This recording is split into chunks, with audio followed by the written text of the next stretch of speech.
Hello, hello! We're back for the 5th day in a row with Genshin Impact.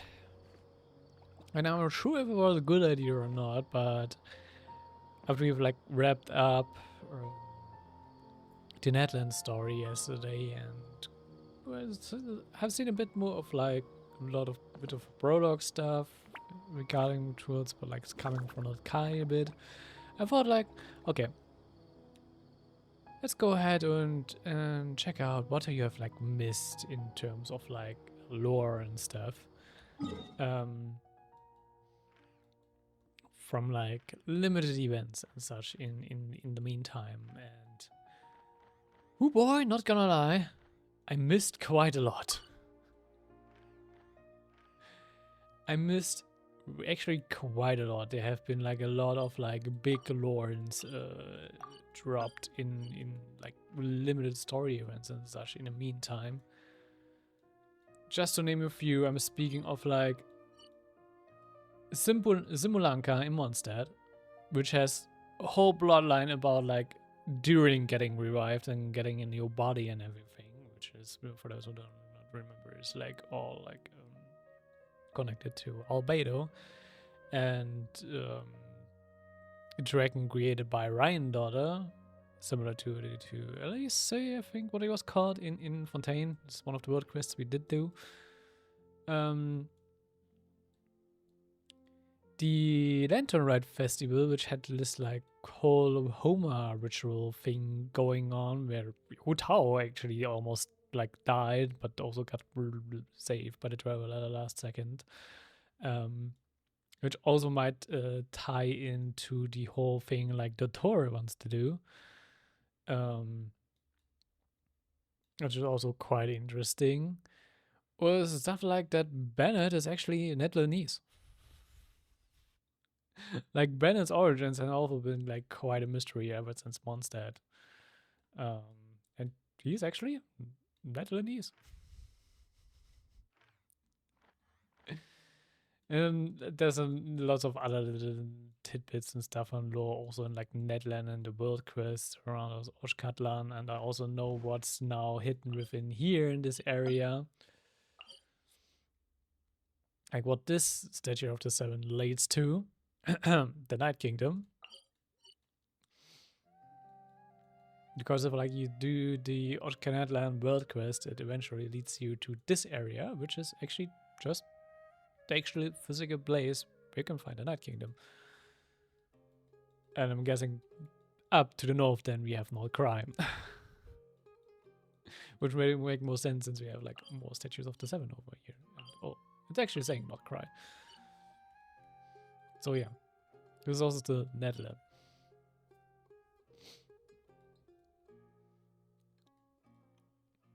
And you also haven't like done any of the like the tribal quests, which tie into also like all of the dragons and stuff, and the dragon sovereigns, and then you have also missed like the lore trailer to the Four Shades, which is also really massive in like in terms of what it implies for the wider plot.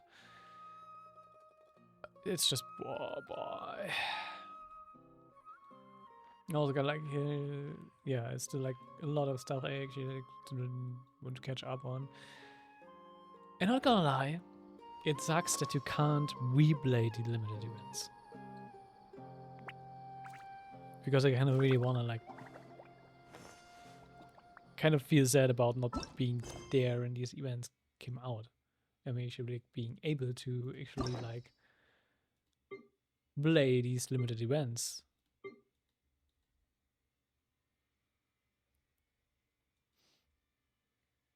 So yeah, I kind of feel sad about that a bit, but I will be catching up on it at least on my own, with like watching stuff on YouTube. Where you can probably see like all the cutscenes for like the limited events and stuff. Because not gonna lie, even though maybe the Netland main story was alright, the whole patch cycle of the Netherlands was rich on very deep lore towards this game, on very like big reveals. Same as Fontaine and Zamero already were, to be honest. But yeah.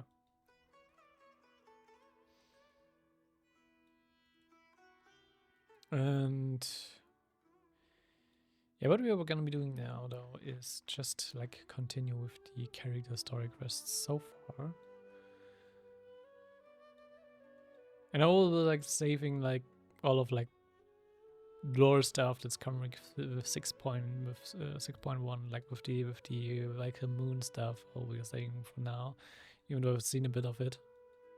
There's also been like very relevant lore event which wasn't relevant with like the 3 moons and everything, because yes, Teva had 3 moons in the past, but currently it's now only 1 because the other 2 got destroyed. And the moons actually have quite a lot of implications to how like the mechanics of this whole world work. So there's a lot going on there. But yeah, let's just continue with some of the story quests which I haven't done yet.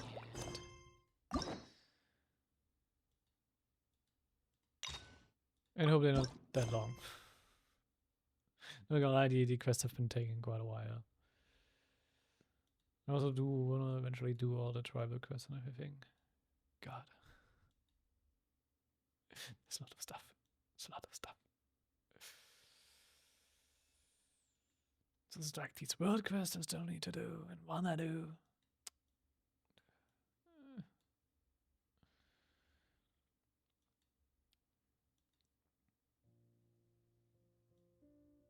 Yeah, I'm really kind of sad that I missed quite a lot actually.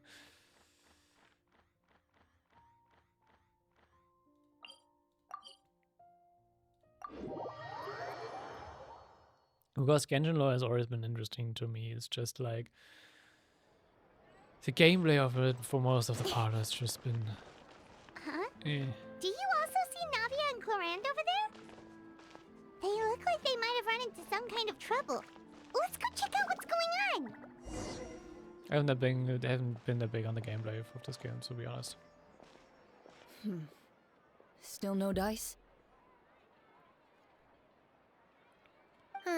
Not at all. And I've asked pretty much everyone in the court of Fontaine already. Lynette's ears drooped as soon as she heard that we'd have to be out and about for days on end. And Fremine, he hid himself under his helmet as soon as he realized there'd be people around that he didn't know. What about Chiori and Charlotte? I feel like both of them would be more than up to it. I've asked them already, but they're both pretty busy right now. I just gave the members of the Spina a few days off, too, so I don't want to bother them either. This is getting pretty difficult. Navia, Clorinde, what's up? Oh my. Well, if it isn't my dear partners. How are you all doing? Huh. Navia? Huh? Oh, you mean... Yep, this is our chance. What are you going to do? Do you need our help with something? Oh, precisely. My dear partners, we've got a huge problem right now that only you can solve. Whoa, for real? Absolutely. We've already exhausted all our other options. What kind of problem? Traveler, Paimon, would you join us and play Marechaussee Hunter Judgment Day? Huh? Marechaussee what now? It's a new game script by the Tabletop Troupe, a local roleplay adventure club. Ever heard of the Tabletop Troupe? They put out games that allow you to participate in a story and roleplay characters with your friends. Oh, I've loved their stuff ever since I was a kid. That sounds super interesting. Clorinde and I are both veteran members of the club. Recently, someone came up with a new script and was looking for people to help playtest it for them. And when they asked, of course I couldn't refuse. I mean, come on, a brand new script? Nobody has ever played it before. Mm-hmm. Generally speaking, scripts at that level of development have a lot of issues, but I think this one is pretty solid. The author obviously put a lot of work into the story, and the world building is also quite credible. Okay. Whoa, whoa, whoa! I know I was the one that handed you the script, but some of us haven't read it yet. No spoilers, please. Anyway, the script calls for a team of 4. Ah, yes. We're missing one final player right now. You heard it is a big problem. So, you're saying you'll help us out? I knew I could count on you, partner. Paimon and the Traveler are kind of a package deal. Is that okay? That's not a problem. I'll adjust the pace based on the actual number of players, and ensure that everyone has a good time. Well, Traveler, what do you think? Wanna play? Paimon will follow your lead. Was that running? Well, that solves our problem. You have our thanks. Woohoo! I'll go grab the script manager from the club right away. The script manager? Didn't you just say that you gave Clorinde the script? The club introduced a completely new kind of gameplay for the script. In this iteration, the Game Master's version of the script is incomplete.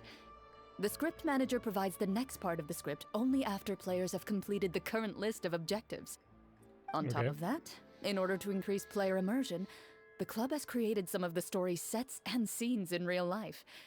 We'll only know where we should go once the script manager reveals the starting location. Wow, you're right. Whoever wrote this script really did put in a lot of work. And it's got a real healthy amount of suspense, right? I mean, even the GM doesn't know how the story will end. I look forward to experiencing it with you all. Why don't you go meet up with the others first? They should all be waiting at Chioria Boutique. I'll come over with the script manager as soon as I find them. Sounds good. Remember to always watch where you're going, and don't rush. You say that like I'm 6 years old or something. Let me think. What kind of character should I play this time? I just hope you'll pick up some useful skills this time. Oh, and stop trying to persuade every animal you come across. So wait, this is just like a session of like a pen and paper session.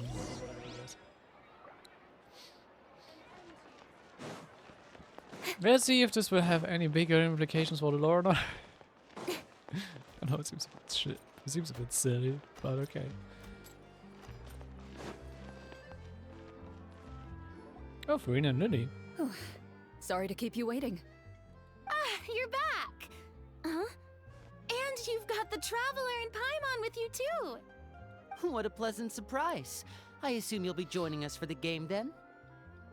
Linny, Farina! Paimon didn't know you were playing too. Are you also members of the tabletop troupe?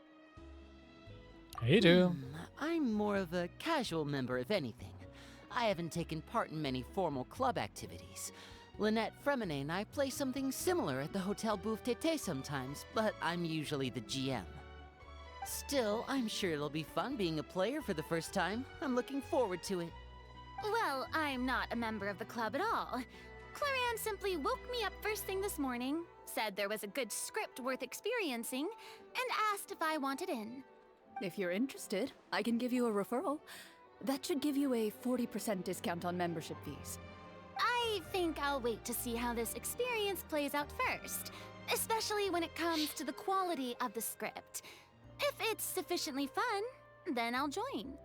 Do you participate in a lot of tabletop troupe activities, Clorinde? You could say that. She's actually one of the few senior game masters of the troupe. Right. I knew about that even when she was still my subordinate. I mean, can't fault her for that. Just playing stuff like D&D and stuff is actually quite fun. It's nothing. Really, just a small hobby of mine. Wow. Paimon's so used to seeing you be all upstanding and intimidating as the champion duelist. It's kind of hard to imagine you role-playing with a bunch of friends. So, have you any problems with any of the rules? Do you have to submit a duel request to you? Surely you jest. I would never intentionally make things difficult for my players. I maintain a clear boundary between my professional and personal lives. The me you see at court represents the law and order of Fontaine. I put all personal feelings to the side and grant a fair duel to all who seek to defend their honor. I mean, yeah, we have seen that. But in my personal life, I'm just an ordinary person. Someone who feels anger and sadness, just like everyone. Well, you say that, but for all the time I've known you, I don't think I've ever seen you cry. I've seen you get angry, sure, but now I'm wondering whether you were actually mad or if it just looked that way from the outside. I was probably in work mode during those times. Is that so? Well, in any case, I just feel like even in your personal life, you don't get emotional very often. So you want to see me cry? That might be a little difficult.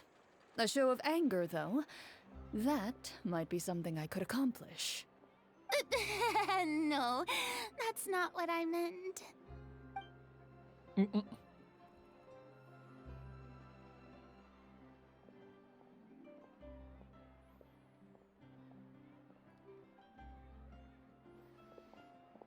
I'm back! Here, allow me to introduce you to the script manager, Mr. Florian. Pleasure to meet you all. Hello. Wait, are you a champion duelist too, Mr. Florian? Oh, no.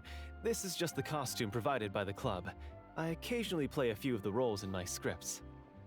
That sounds like a lot of work. It's nothing. It's the least we can do to give the players a more immersive experience. Anyway, allow me to give you a brief introduction of the script. This script was adapted from the real history of the Marashose Hunters. You all will play the role of hunters from a bygone era and resolve a series of events unfolding in the capital. Okay. Paimon's not super familiar with the history of the Marashose Hunters. Is that a problem? Oh, no problem at all. I can give you a brief rundown. So, basically, Marashose Hunters were people who dedicated themselves to hunting monsters and protecting the city by using a special swordsmanship technique passed down over generations. Their story can be traced back to the ancient Remurian dynasty, as well as the first hunter, Cassiodor. But I'll leave the finer details for you to seek out and discover later. And I'll provide additional commentary as the story progresses. In that case, brave hunters, are you ready to set out on an unknown adventure? Sure. That's roleplay, I guess. Just one sentence and it's like we're in the story already. Aha, I see many a determined gaze before me.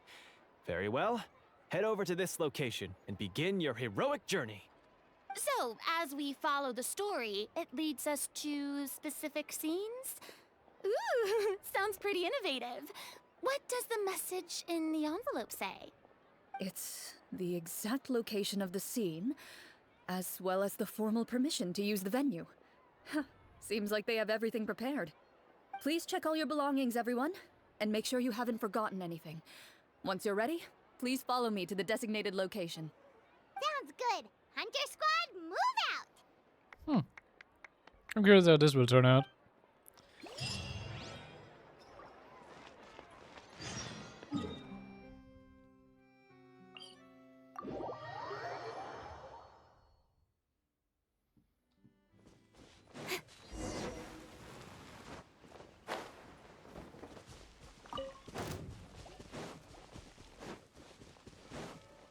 Wait, why is it?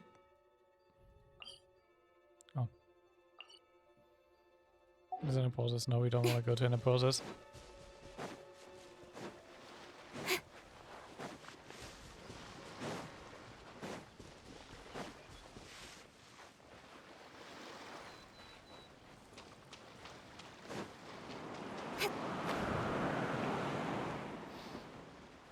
That was actually a tenant being set up there.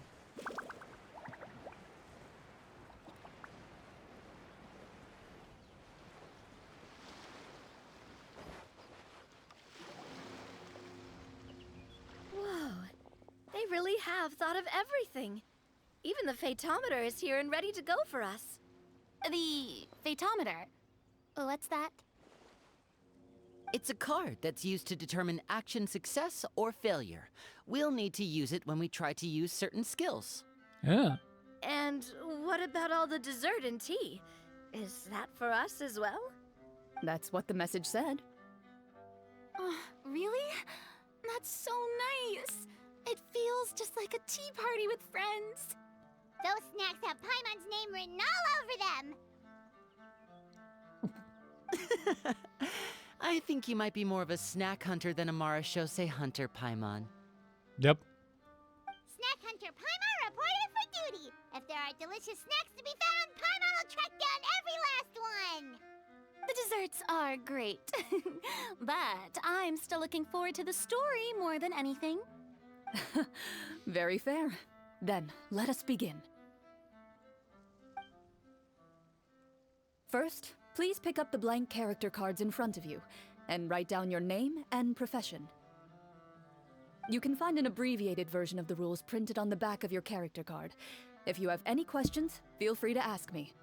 In this story, everyone is a Marashose hunter. To reflect this, the club has prepared a small badge for everyone. Ooh, nice! As hunters, you have proficiency in swordsmanship and fighting by default, so there's no need to allocate any additional skill points to those areas. Swordsmanship? So there's a fighting part to all of this? Paimon's not sure she can do all that on her own. Maybe Paimon can just stick with you? Why don't you share a character card then? The Traveler will be the Marashose hunter, and you can be her little floating assistant. Kinda like in real life. So, for the name, do I fill it out with the name of my character? Yep. It can be any name you like. You can use your real name too if you want. I do that whenever I get too lazy to think of a new name. Oh, so it would be like experiencing a different life, but still as yourself. That's not a bad idea. In that case, I think I'll continue to use the name Linny then. Next up is the skill sheet. You have a limited amount of skill points that you can use to learn a number of skills. The more points you invest in a particular skill, the easier it will be to pass associated checks. I'll take persuasion and investigation. Of course you do. Those are must-haves when it comes to missions like these. Oh, those skills sound like they'd be useful for gathering intelligence. Good idea, Navia. Just as expected of a veteran player. So, should we also take those skills then? Not necessarily. Since we're working together as a team, we could leave the negotiations to Navia and use our skill points to pick up other useful skills. For example, I think I'll take stealth and sleight of hand. Also That will fitting give for us Lenny. more options if we run into any situations we can't negotiate our way out of. Oh, interesting. I wasn't thinking about it like that. I suppose it's not so different from an acting troupe. Everyone has their own role to play. Let me see. I'll take art. Of course, fitting. And performance. I'm not quite sure what use they'll be, but I'm not as knowledgeable about the other skills. And I am not too confident I'd be able to roleplay them well. Well, that leaves us. What do you want to learn, Traveler? We're gonna go for insight. Oh, something that'll help you get a read on other people's thoughts. Sounds useful. And good one. Ooh, so you want to help people when they're injured. That's nice of you. So what do you think? Are you sure you want to learn these 2 skills? Yep, sure. Let's see. Oh, looks like you each have enough points to choose one final skill. So I get cooking You anyway. all pick such classic skills. It's fine to go a little bit out of the box, you know. Why do I get the feeling she's getting ready to cause trouble? For example, this one here. Summon. Doesn't it sound super mysterious and cool? Speaking of experience, when the game master is aware of some few players who like to game the system and do stuff like min-maxing and everything. That's also often sometimes in my group. There was someone that we had one thing one session very derailed the session so hard that it was extremely funny. We had like one character that derailed the whole thing so badly, but we made something cool out of it.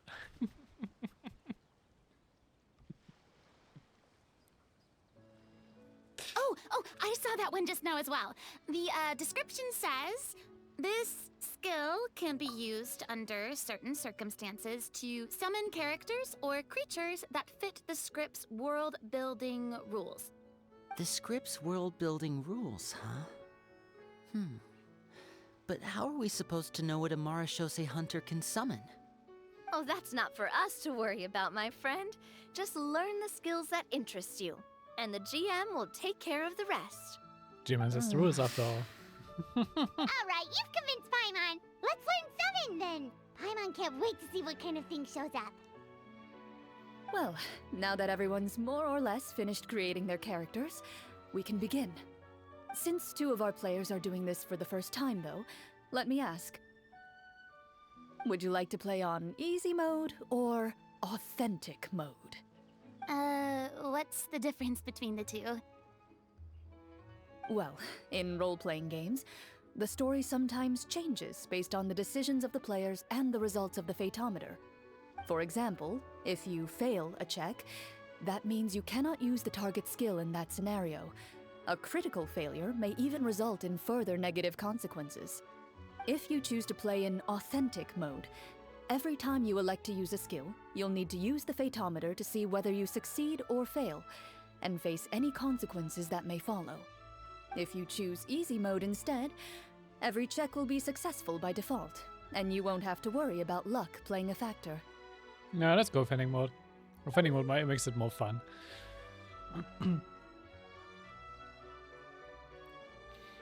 Yeah. The random checks triggered by the Fatometer often serve as an indicator for distinct courses or success or the failure of an action. Draw a card, get a number between 1 and 20, so in normal D20 skill check, fair enough. The number displayed is greater or quicker to the check difficulty. You will pass this check, otherwise you will fail it. I mean, if you sometimes fail a check miserably, it just sometimes leads to even better situations sometimes.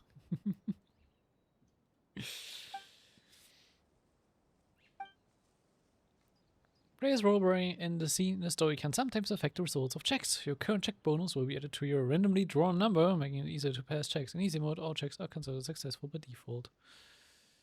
Given that I'd like to focus on the story, I suppose I should pick easy mode. I'd feel bad if I brought the team down by failing my checks. Huh? Oh, come on. Don't worry about that. RNG is the lifeblood of role-playing games. I'm going with authentic mode for sure. Never knowing what you might have to overcome.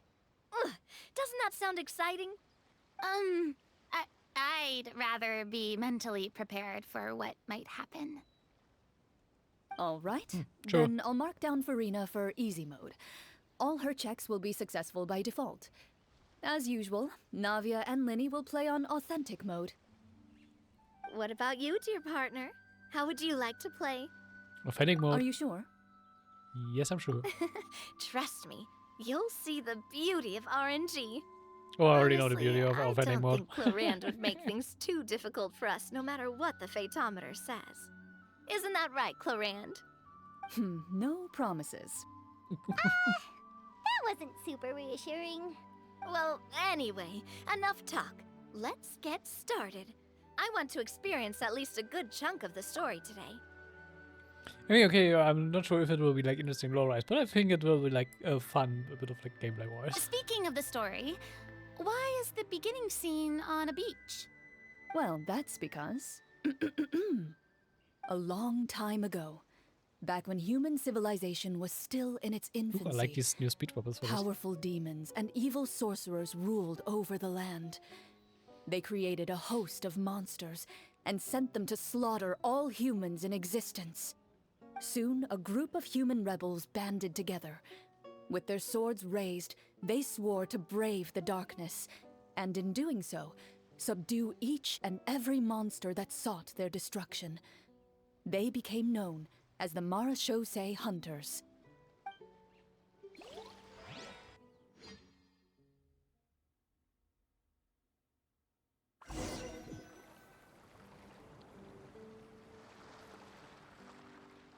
Sometime later, as a member of the Marachose Hunters, you receive a commission. Following the address provided on the message, you take a boat and arrive at this strange city. As you inhale, you can taste the slightly salty air of the docks as you begin to survey your surroundings. There aren't many people in the vicinity, but you do take note of a few others who, like you, seem to be sizing up this place. Your eyes meet, and you realize these people are fellow Marachose hunters, likely led to this location after receiving the same commission as you. You're all Marachose hunters too, right? Allow me to introduce myself. The name's Navia, monster hunter by trade and helpful neighborhood businesswoman on the side. What say you to traveling together? I like his little other experts too. Okay, count me in. My name is Linny. I've been wandering since I was little and picked up a few less than legal tricks along the way. I was adopted by a Marachose hunter and later chose to follow in his footsteps. Is this where you introduce your character to everyone? It sounds like they've done this dozens of times. My name is Farina, and, I grew up in a noble family. I always had a strong interest in performance and the arts. Even though I'm a Marachose hunter, what I really want is to be a performing artiste. Hey, that's really cool. You can do it, Farina. That's exactly how it's done. Paimon is Paimon, a good friend and companion to this Marachose hunter right here. I've been studying medicine ever since I was a child. I want to do my part to eradicate these monsters and use what I've learned to heal others.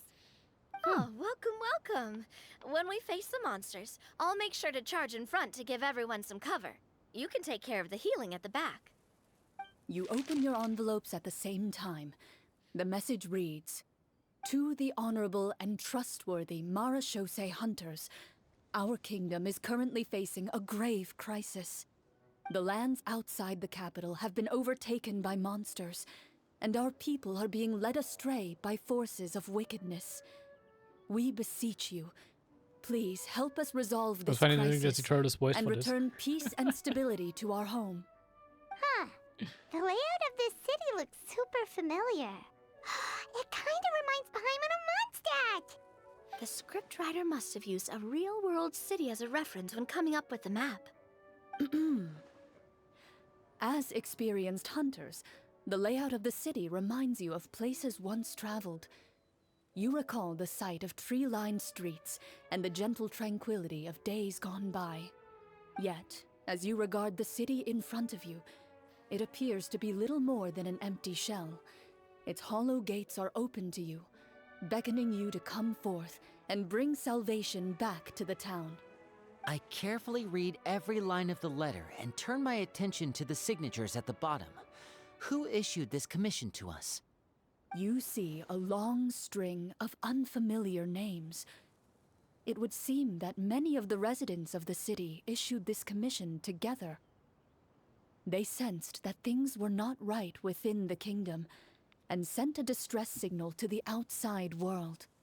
In that case, why don't we take a walk around the city and see if we can learn anything from the local residents? Oh, good idea. We might be able to get some leads on the monsters and bad guys we're after. You look up and see a tavern nearby. It appears to be open for the day. Why don't we go check out that tavern? If the novels I've read are anything to go by, taverns are usually full of information.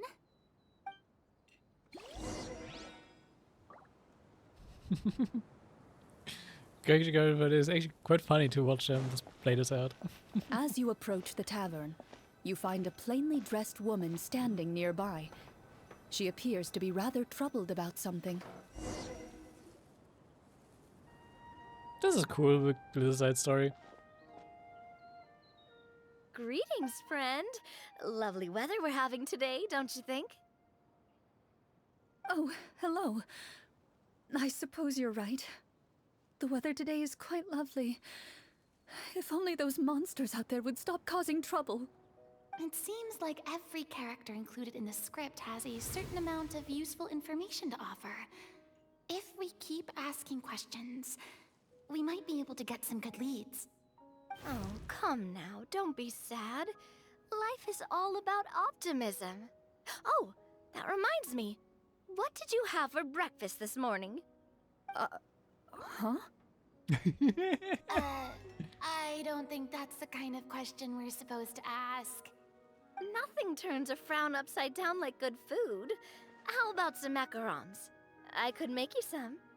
You didn't even take cooking as one of your skill proficiencies. That's not necessary, miss. Excuse me for saying this, but you don't really look like a chef. Besides, I'm not really a fan of sweets. Does So he you're have someone no who barely smiles and doesn't like sweets. You're really starting to remind me of this one friend of mine. I already see like how Naria is trying to going to derail this. I already can see what type of player she is.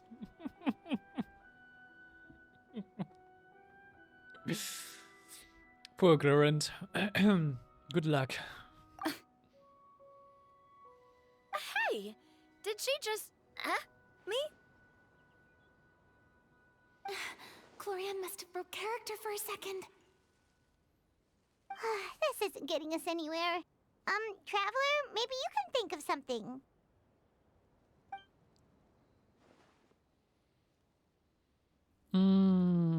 This is an insight check. The results of insight checks aren't disclosed to the players, so I'll be the one consulting the fatometer.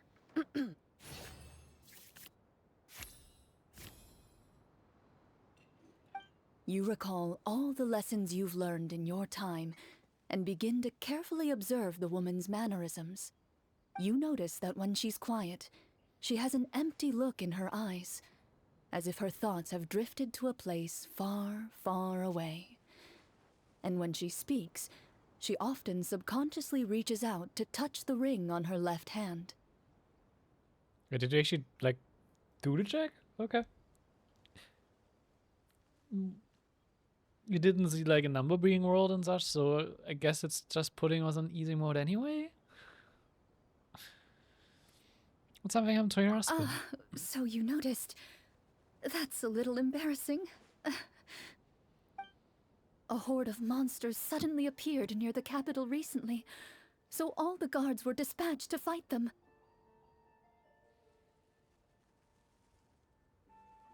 Do you remember when those monsters appeared? I'm not completely sure. All I know is that my husband was dispatched to fight them 3 days ago. Do you know where he was sent?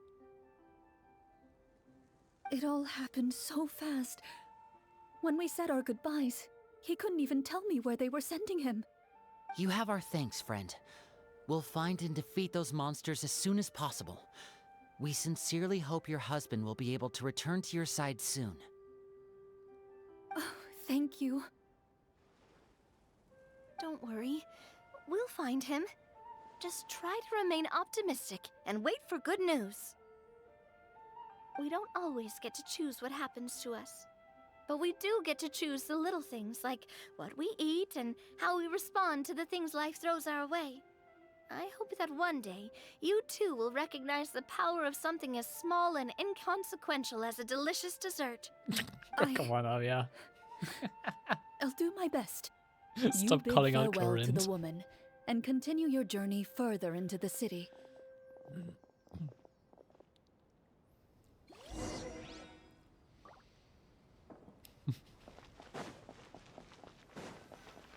As you venture further into the city, the streets appear largely empty. An elderly woman walks past. You see her shake her head as she puts away her wrinkled wallet. A nearby merchant folds his arms and gives you a disdainful look. You get the impression that he's someone who has long gotten used to the sight before him.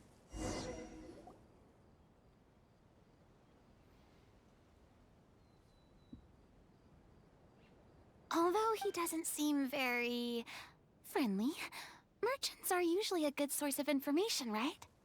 Pardon me, sir. I'd like to ask a question if I may. That depends.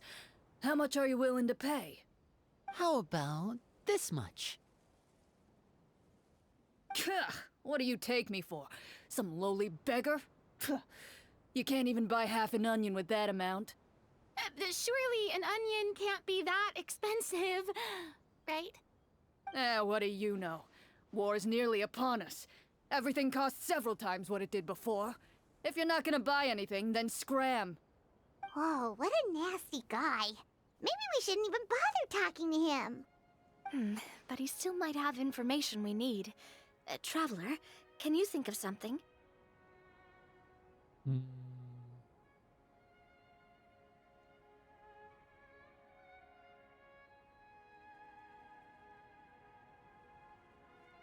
Only has like stealth and sleight of hand, so let's go with persuasion.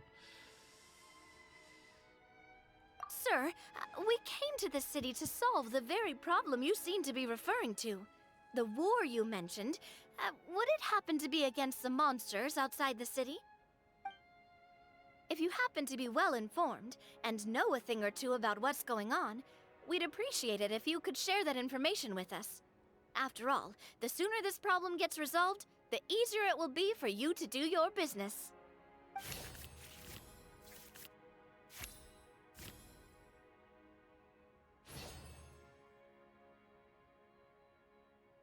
Ah, now I see. Okay, up there is like the skill check which we need to get, and then okay, whatever card it's drawn is whatever succeeds or not.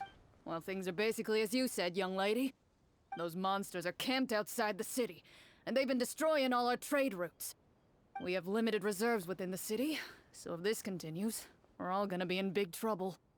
But it means freedom performance would have You're saying worked no either one way. has put a plan in place to distribute supplies or maintain order? We could all starve, and those nobles in the palace wouldn't even break a sweat. Who knows? Maybe they've been in cahoots with the monsters all along. That is concerning. All right. That's all the information you need, right? Off with you now. I've still got business to do. You know, if you smiled a little more, you'd definitely get more business. And I bet that would make your life just a little bit sweeter. I'm not saying it's guaranteed to work. It's just a tip. We're always putting in the last word on everything. Should we try to go somewhere with more people? Oh, how about the city square? Follow me.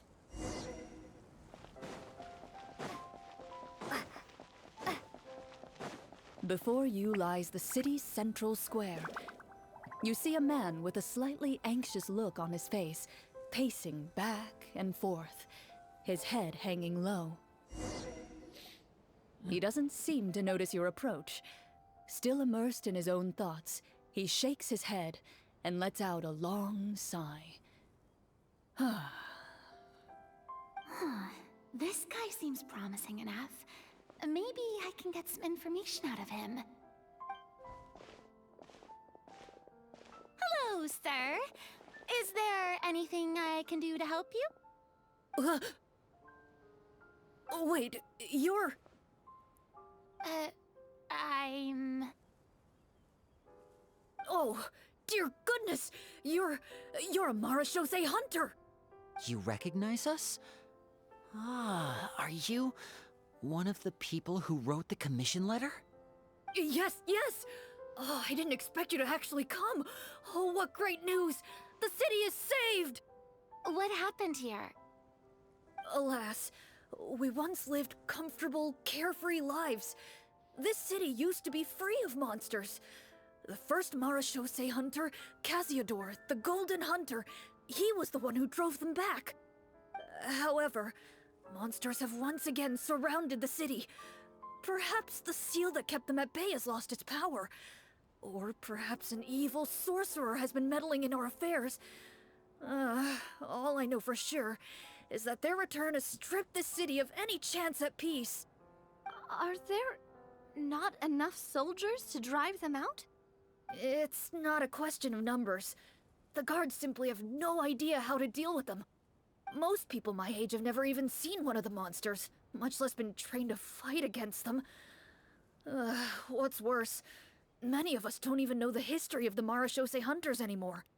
When I was a child, though, my grandfather would tell me stories about how the Marashose hunters drove back the monsters. So, on the off chance that something might come of it, I decided to reach out to you. To be perfectly honest, I was starting to think all those stories were just tall tales. But now that I've seen you in person, I finally know that it was true! Well, you can rest easy, friend. The righteous and formidable Marashose hunters are on the case. The man is touched by your determination and resolve. His eyes begin to well with tears of relief. Still, if we are going to hunt the monsters, we need to know where to find them. Can you give us any leads? All I know is that the area outside the city is dangerous. I'm afraid I can't point you toward a specific location. Oh, although, if you leave the capital through the main gate and follow the road, you should run into a group of guards.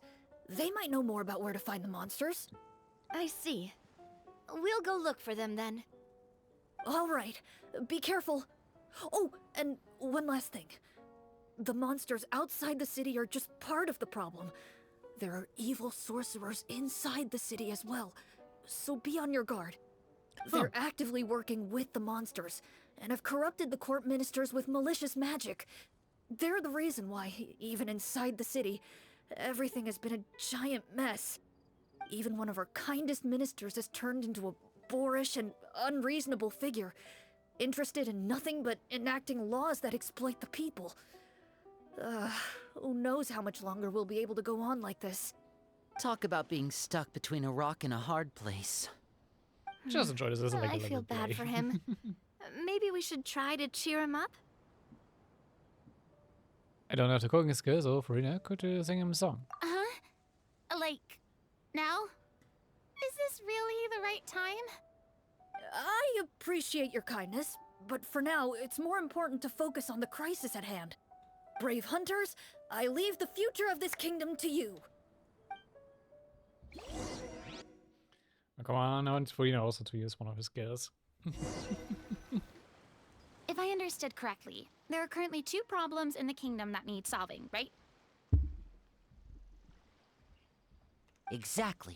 We need to defeat the monsters outside the city and take down the evil sorcerer stirring up trouble from within. But which problem should we tackle first? Well, this seems like a good moment for a break. Take some time and discuss what you want to do. Let me know when you've made your decision. Okay. I really didn't expect the people in the city to keep us at arm's length like that. I totally thought the hunters would be treated like heroes. Better not move to magicians Clorinde along. said the script took cues from the real history of Fontaine, right? Maybe the real-life Marashose hunters were also treated like that. I wouldn't say it's a perfect representation of history, but there are definitely some similarities. Would you like to hear more about it? Sure. As long as it doesn't spoil anything in the script. You brought up bits and pieces of the hunter's history before, but it was all in passing. Paimon wants to know too! The hunters were super powerful, right? Were they all from a special line of supernatural beings or something? Kind of like the yokai in Inazuma? Good question, actually. No. All Marashose hunters were ordinary mortal fighters. The only thing that set them apart were the special sword techniques passed down over the centuries. Huh? So you mean anyone could become a Marashose hunter? In theory, yes. All you would need to do is survive the rigorous training and master the swordsmanship techniques required to fight the monsters. Still, most people dropped out at the early stages, and others called it quits the minute they saw a monster in person. To become a hunter, you must be strong in both body and mind. What kind of monsters did the hunters fight exactly? Oh, and the evil sorcerer the script mentions. Did they exist in real life too? The land of Fontaine once played host to an ancient dynasty known as Remuria. After that dynasty fell, monsters began to appear, intent on obstructing humans from establishing a new social order.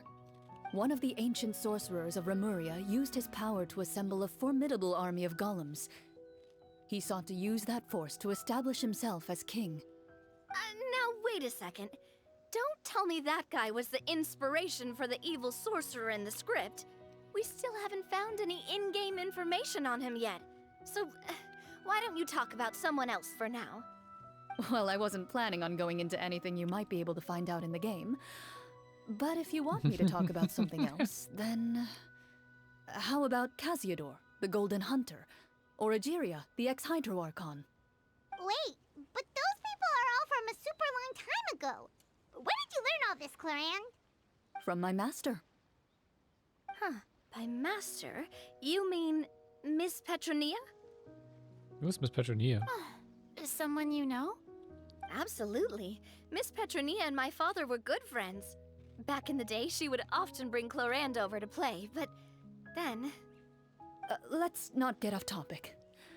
Anyway, back to what I was saying. Responding to Egeria's call, a number of warriors followed Casiodor into battle against the monsters. This group of warriors, under Casiodor's leadership, became known as the Marechaussee Hunters. Yet, as Fontaine entered an era of peace, their work gradually became obsolete. The Marechaussee Phantom, originally an association made up of hunters, eventually came to be predominantly comprised of Melusines. I see. That explains why most of the people in the script have forgotten the hunters or think of them as nothing more than a legend. Is that really a bad thing, though? It can get tough always being the one shouldering everyone's expectations. Depends on who Speaking you from ask, I experience there. suppose. If the name of the organization no longer commands respect, investigative work is bound to suffer. Speaking of investigations, which problem should we tackle first? Monsters or evil sorcerer? I vote monsters. That's the main duty of the hunters, right? We can come back to the sorcerer later. Well said, Miss Farina. Plus, if the sorcerers really are the masterminds behind this whole thing, defeating the monsters could give us some clues on their intentions as well. Good thought. What about you, partner? What do you think? I would go with monsters It's first. decided then. All right. After some discussion, you decide to turn around and head out of the city.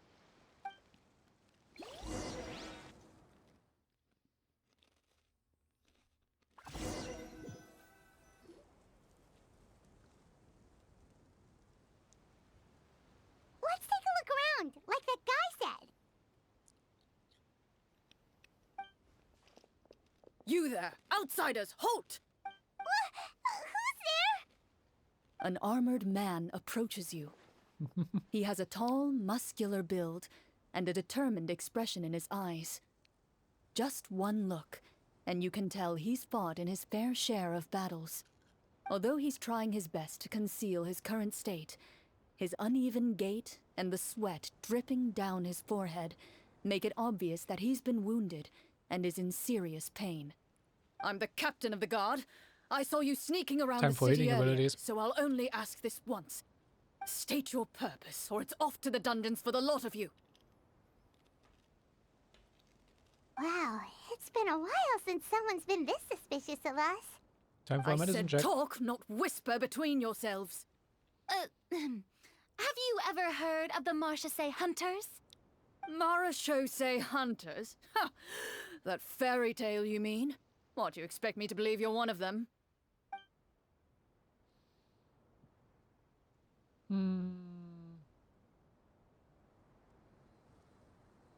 Let's do the medicine check. Oh, I actually can check.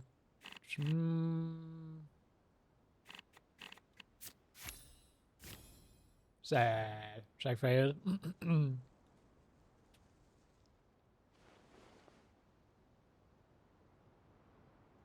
With some suspicion, the captain allows you to survey his condition after you announce yourself as a trained doctor.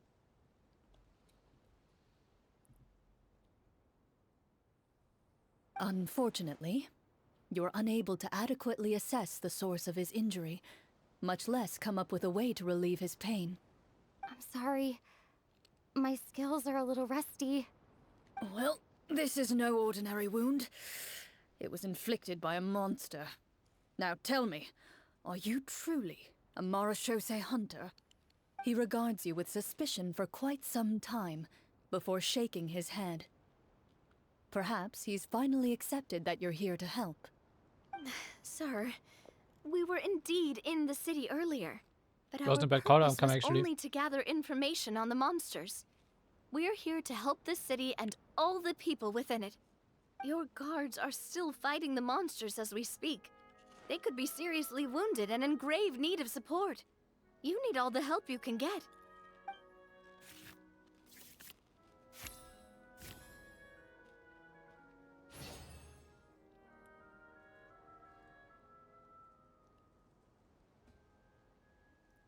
To continue, please.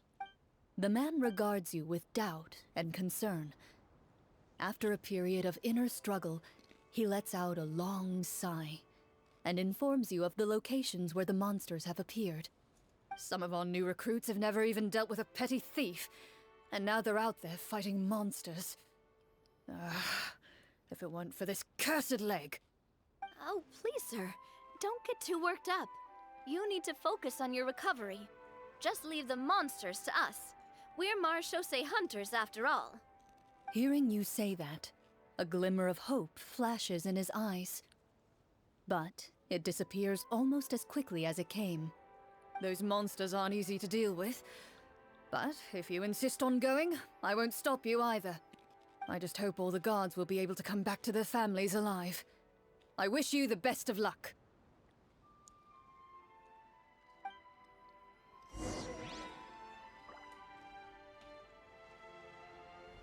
Based on what the captain said, the monster should be right up ahead. Let's go. Hopefully we're not too late. As you approach the battlefield, you see numerous people lying by the side of the road. They appear to be dressed like guards. Their faces are filled with desperation and terror. Some are screaming and cursing in vain, as if still trying to banish the monstrosities they saw from their minds. A few of the wounded look up at you in shock and disbelief. Quick, leave this place. Turn around and don't look back, they yell. Yep, you're gonna go ahead.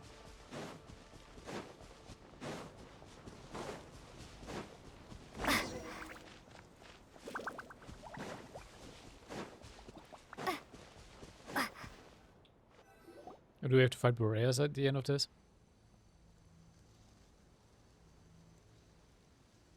This is the place he mentioned, right? You see broken iron swords scattered all around you, and downed trees riddled with terrifying claw marks. All the signs point to one thing. A truly devastating battle just took place here. Be on your guard, everyone. The monsters might still be around. Before you can finish your sentence, you hear rustling sounds from the surrounding bushes. The monsters have emerged. They close in on you without fear. You get the impression that, in their bloodthirsty eyes, you're just another meal for them to devour. A little help here! This thing wants to eat Paimon! Your battle round begins now. Oh, make a combat check. Yes. Sweet.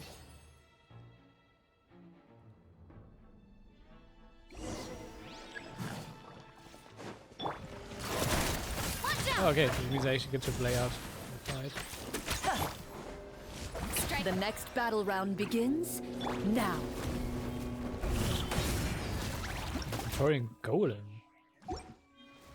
A proper send-off! Something's coming at ya! Ha!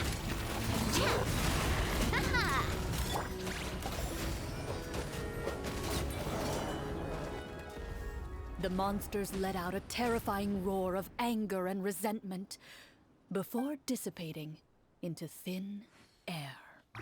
Oh, thank goodness it's over. We're lucky the Marashose Hunter class came with all those preset skill points. Otherwise, we would have been in some real trouble. I never knew the phytometer even determines the amount of damage you inflict. If you get unlucky, isn't it just game over right then and there? That's part of the fun. The uncertainty of fate is what gives these games their appeal. Just as you begin to celebrate your victory, a suspicious lump on the ground catches your attention. A suspicious lump? Wait, could it be the thing that appears after every battle? I walk up to it, crouch down, and begin to carefully examine it.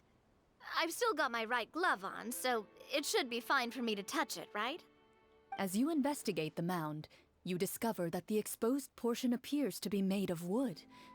It was previously obscured by the large form of the monsters. With the monsters gone, the small protrusion now awaits your discovery, poking out of the ground like a shy flower bud. Whoa, it's a treasure chest! Let's take it up.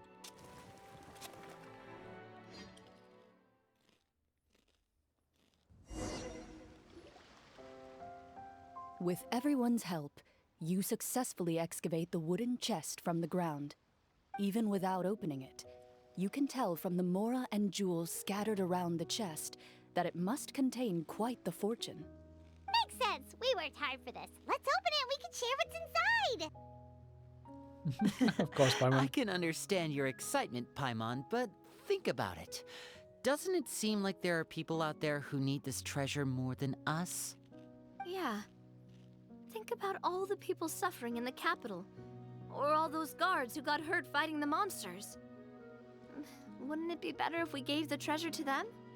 Wait, is that how it works? Paimon thought since we were the ones to dig it up, we could just take it for ourselves. Well, let's put it this way. Any decision you make during a role-playing game can impact the future course of the story. But would the people really believe us? It's hard enough for us to prove we're Marashose hunters. What if they think we procured the treasure illegally? They might get even more suspicious of us. That's definitely something we should consider. Maybe we can come up with an explanation in advance. Well, if donating it could cause that much trouble, why don't we use it to buy some gear and fill up on good food? Then we'll be ready to fight even more bad guys. Looks like you're facing a difficult choice once again. Well, it's getting late. Why don't we call it a day for now? Wow, where did the time go? Good question. We're already an hour in for this. I'm not sure if it's because I'm having so much fun with you all, or because the story is particularly enticing, but I feel like I could almost keep going. Here, here. Ooh, how about we play through the night? I'm not sure I'll have enough energy for that. Hello there. Yeah, that won't work for me either. Lynette will give me an earful if I get home too late. I understand how you feel, Navia, but we have to change venues for the next part of the story anyway. Huh? Another location? Mm-hmm. There's a special note for the GM at the end of this section that says to proceed to an indoor set for the next part of the script. Oh, Whoa, nice. they really pulled out all the stops for this new script. Well, even if we end the game for the day, we can still stay a little longer and hear Clorinde finish her story, right? Paimon wants to hear more about the history of the hunters. Something tells me you just want to finish the free desserts before we break for the day. That's too much, I live. Coincidence, okay? That too, probably. To Paimon, not finishing free food feels even worse than having to buy her own. And anyway, Paimon really does want to hear more about Clorinde's master. Well...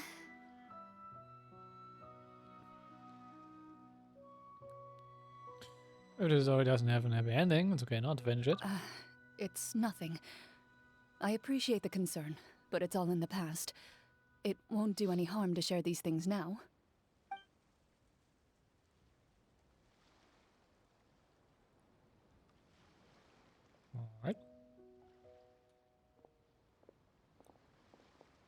My earliest memories are of living with Master.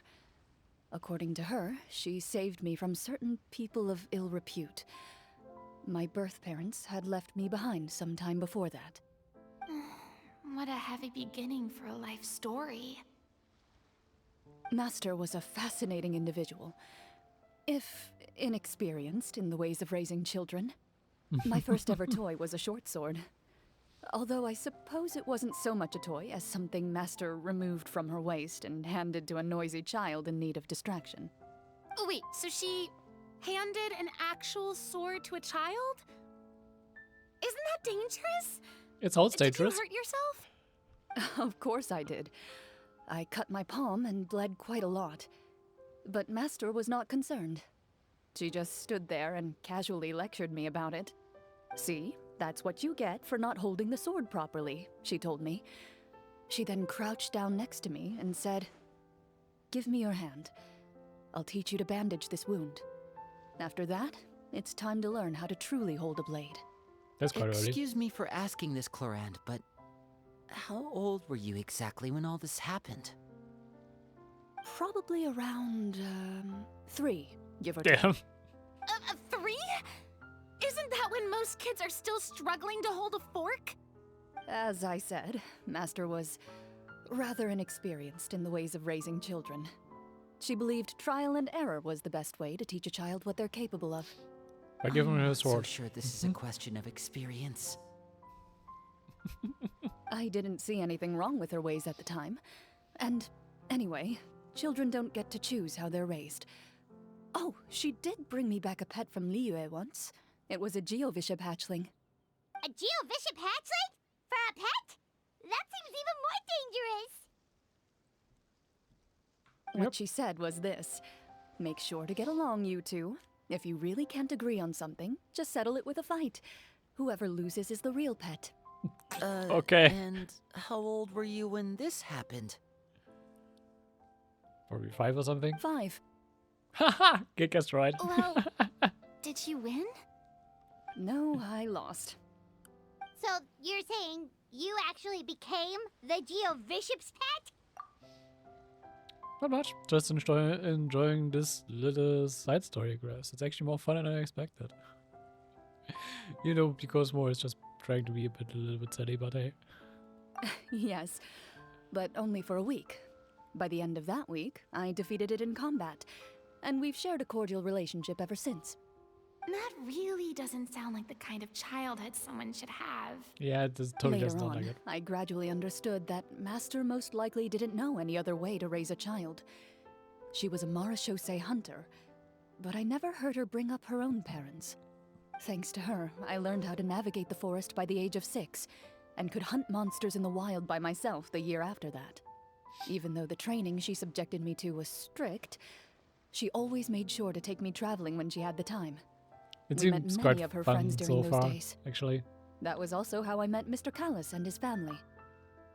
Although, like, actually, I find it quite fun that they're, like, bringing in, like, a pen and paper session with it. And since I've played D&D myself a few times with a good friend group, it's quite funny, especially you can see a bit of parallels of like what like some people tend to do and try to derail the story. And now we already has like shown quite early in the game that she intends to be a bit annoying towards Clorinde as a game master. And I have a friend who's also like that. I still remember the first time we met. You were too scared to join our picnic and hid behind Ms. Petronia the whole time. I still hadn't really met many children my age at that time, so I didn't know how to interact with others. After that, though, you started coming over a lot. You loved challenging people to shooting competitions, remember? I don't think many members of the Spina ever beat you in one of those. I mean, indirectly, yes. I had to go for a Netland first, though. So I wrapped up like the Netland and like the quest all the way up to Inefa yesterday. And Before I do want to go to Not Cry properly, I do want to wrap up some stuff first though, like do some of like the missing character quests I haven't done yet, to maybe also do the tribal quests. I do also maybe want to go through like some of the world quests for myself a bit, just to see some of the like lore that's hidden within. And I've also like noticed that I'm kind of sad that I missed some limited events, because some of the limited events had actually like, big lore reveals, to be honest. And it's just sad that I can't play through it myself now, like Simulanka and stuff like that, or this year's Lantern Ride. And hello there, I'm doing fine. What about you? I had a lot of fun during those days. I enjoyed them too. Well, thank you for the follow. Oh, so that, do you remember that one time we went exploring around the Spina together? Almost I overheard Papa call your master Fontaine's Protector of Justice. We tried to pretend like we never heard anything, but you nearly let it slip that one time. Are you doing good? Yes, this is on PC. As you should see, since my mouse cursor is on screen. Protector of Justice. Oh, wait, you mean that vigilante hero from 20 years ago? The one who is always active at night?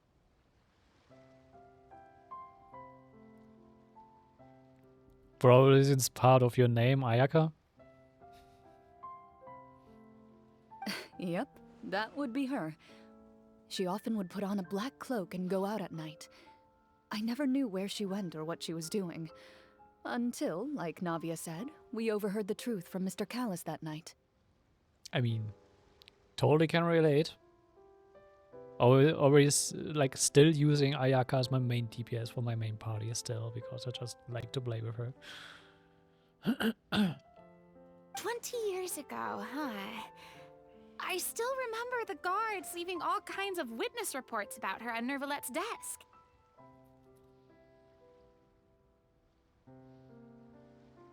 Ayaka's also the one who got the honor of getting ascended over level 90 first for me. So yeah. My apologies. Oh, there's no need to apologize. You had nothing to do with it. And anyway, everything she did was for a good cause. Although, calling herself the Protector of Order was a bit much. Especially when she deliberately operated outside the law.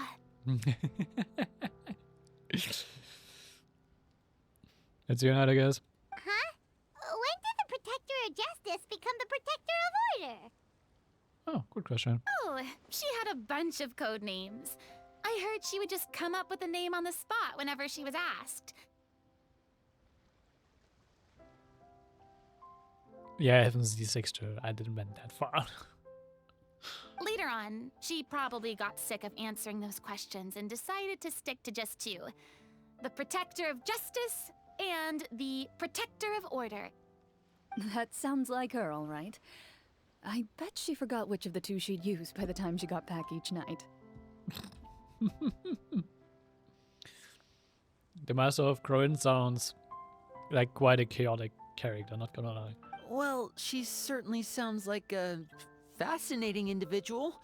With her strong sense of justice, it's no surprise her student followed in her footsteps. It's true. I always wanted to become like her. Someone powerful, independent, and with a strong sense of conviction. But... She suddenly disappeared the night I turned 10 years old. Disappeared? What happened? Yeah. I have no idea. She didn't even leave a note. I was never able to find out where she went. That night, I was celebrating my birthday at Navia's house, but Master never came to pick me up. When I returned home on my own, it was to an empty house. When she still didn't appear after a few days, I went to Mr. Callis's house to ask about her whereabouts, but he only shook his head. Papa probably didn't know either. I know he sent a few people to investigate the matter in secret, but they never found any credible leads. That's curious. Don't worry, I understand. To be perfectly honest, given Master's personality and way of doing things, it all made a lot of sense. If I had to guess, I'd say she probably used it as an opportunity to force me to become independent. Just like how, when a litter of kittens reaches a certain age, the mother willingly leaves them behind. Were you upset, Clorinde? I was at first, but not anymore. I don't believe Master would suddenly disappear for no reason. There must have been something she just had to do. We will learn where she went within this character crest. Kind of really curious now. Well, despite everything, you still managed to follow in her footsteps and become the greatest champion duelist in all of Fontaine. You're practically a living symbol of law and justice. I suspect my position would be far too by the books for her. Master always did whatever she pleased. But you're right. I suppose I do take after her in some ways. Who knew Clorinde had such an interesting past? I never had the chance to ask her about it before. I was just noticed Clorinde has like a specific game master pin. Whereas the other have like the Mush's Yanda pin. I wonder if Clorinde's master were the champion duelist back then. Would that duel against Mr. Callus have gone differently? Oh no. Judging by the atmosphere, Clorinde and Navia are probably thinking something similar. The mood just got super awkward all of a sudden. Oh. Well, anyway. Would you look at the time? It's getting dark, so we should probably call it a day for real this time. If we keep talking like this, we really will be here all night. I had a great time today, Miss Clorinde. Thank you for being our GM. We're not actually calling it just like Game Master because GM kind of does a bit weird. I said it as an abbreviation, but actually calling it like GM feels kind of weird, to be honest. Especially since Game Master is not a long word to say. Anytime. The script was good, but I've got to say, your childhood stories were even better. Hey, you should tell us more about that fight against the Geo-Bishop sometime. Maybe your master was onto something. You could be right. What does she mean, onto something? I certainly don't know any 5-year-olds who want to fight a bishop in their spare time. Guess I'll head back as well. I need to save my energy if I want to continue enjoying the story tomorrow. You're that excited to hear about my fight with the bishop? I was talking about the script.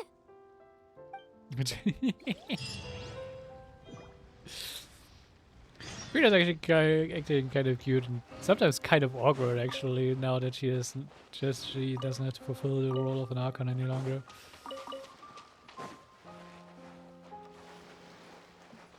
Yeah, can I actually talk to them? Just between the two of us, could you tell me what it was like to be the Geo-Bishop's pet? I'm actually wondering about that too, how that works. It was nothing special, really. Geo-Bishops don't understand the concept of a pet. So basically, it just headbutted me whenever I entered its territory.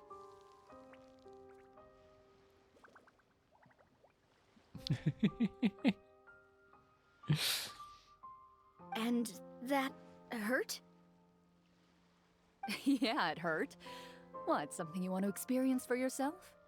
Oh, I'm good. Thanks. Yeah, I think I'm also good.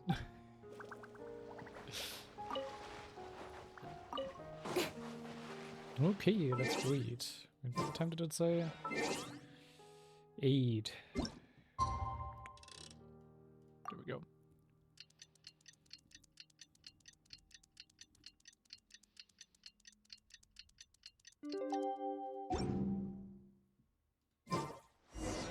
Let's go meet up with the group.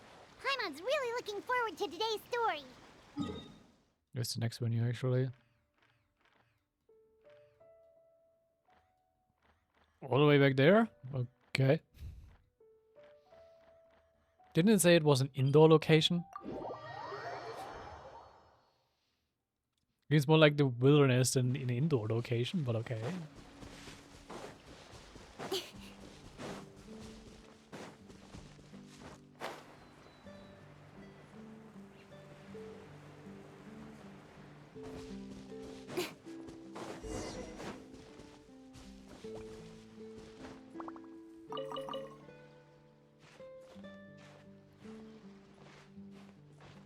Oh, okay.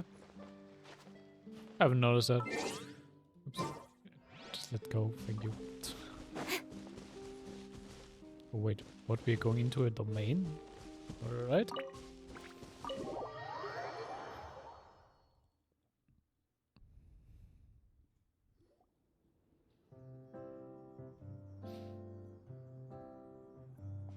Looks like everyone's here.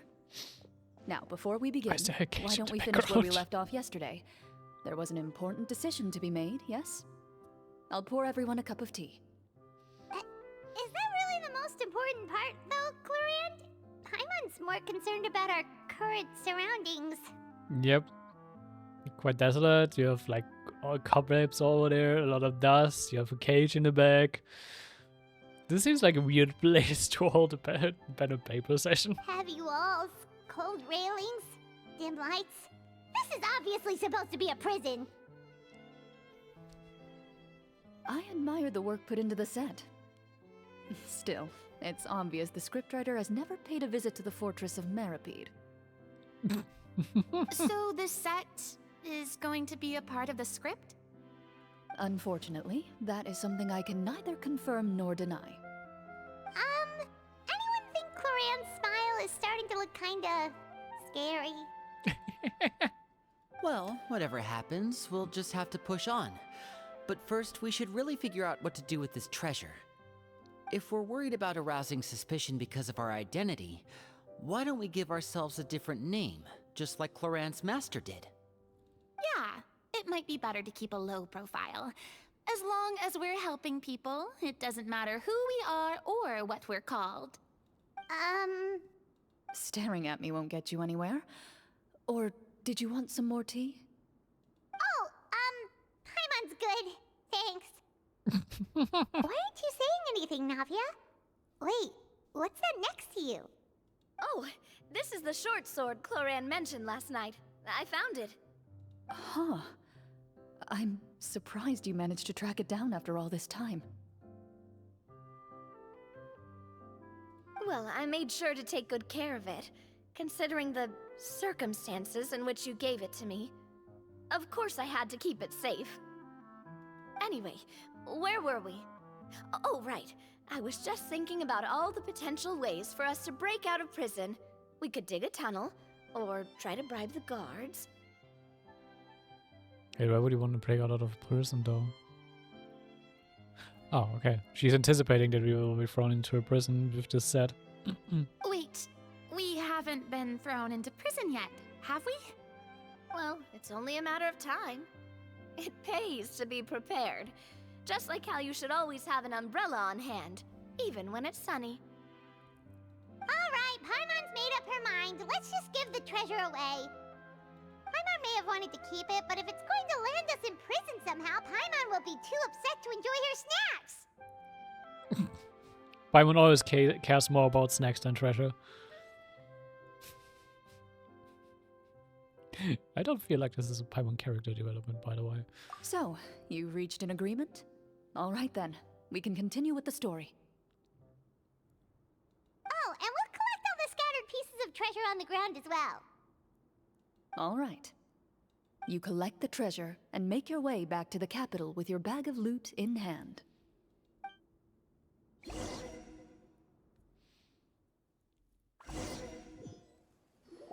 Okay, The city is still shrouded in a gloomy, oppressive atmosphere, but your spirits are surprisingly high.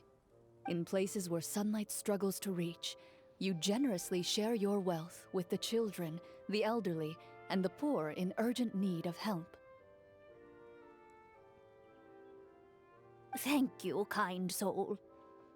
I kind of want The to just elderly give away woman's money look of randomly though. gratitude follows you as you walk away, her eyes never leaving your back until you move entirely out of sight. However, there's still quite a bit of Mora remaining. It appears you haven't made much progress. She's probably trying to tell us to speed this up. We need to hurry up so we can address the sorcerer problem. Should we go find that man again at the square? He seemed like a pretty responsible guy. I'm sure he knows the people here far better than us. Oh, good idea! Just as you start to make way to the square, intent on finding the man again, there's a voice.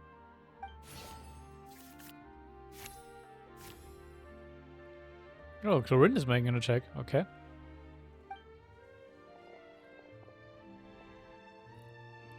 Please wait, distinguished guests.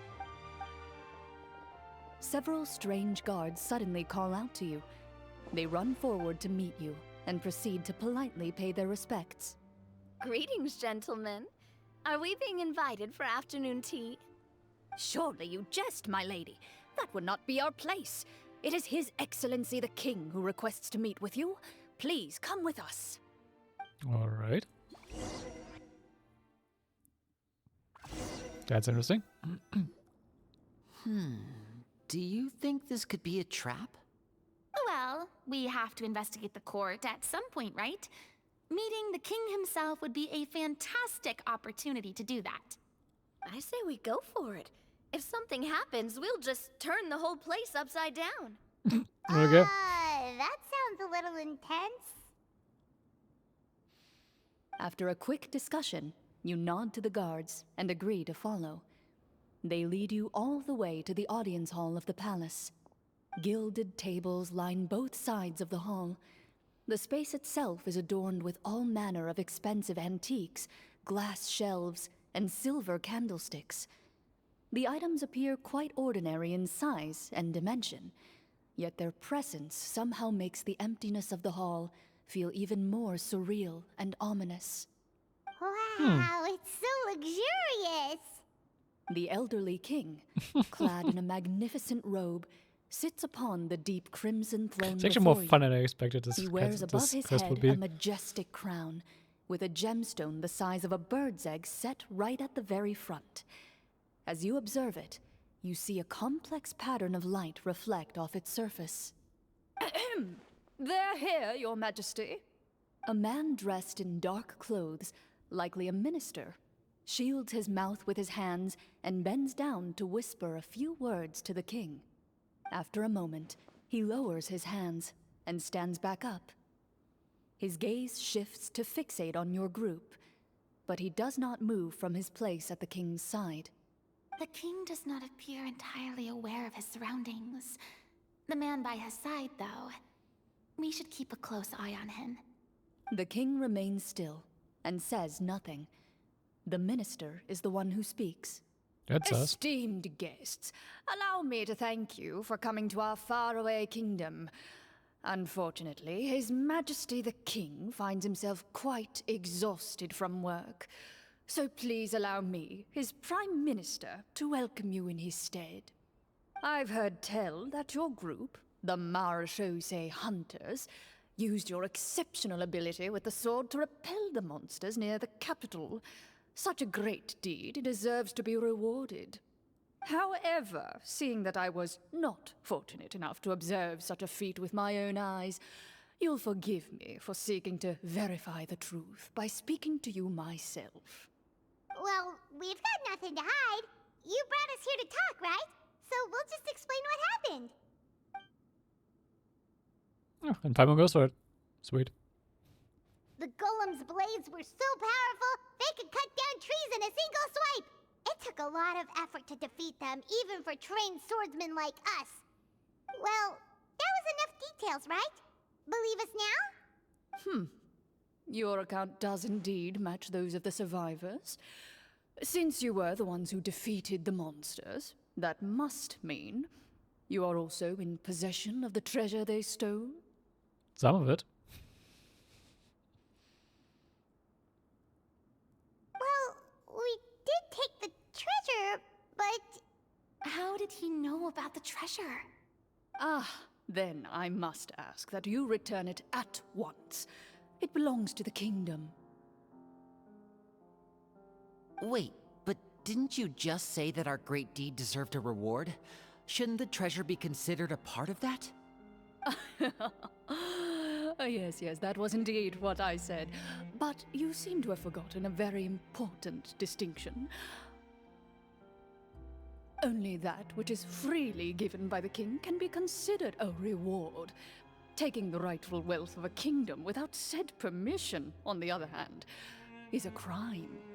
But that's completely unreasonable. So that's how we get thrown to prison. That makes no sense! If Alright. it weren't for us, the treasure would still be buried underground somewhere! Maybe so, yet the fact remains. You tried to dispose of the treasure without reporting it to the court and without receiving permission, yes? What, no answer? Surely you're not insinuating that you, a group of legendary Marachose hunters, sought to take the treasure for yourselves? Well, what about the king? Is he just gonna let this guy talk for him the whole time? Clad in his magnificent robe, the king remains seated, with his hands resting on either side of the throne. His posture is rigid and unmoving. He stares forward with an empty look in his eyes, completely unmoved by the events before him.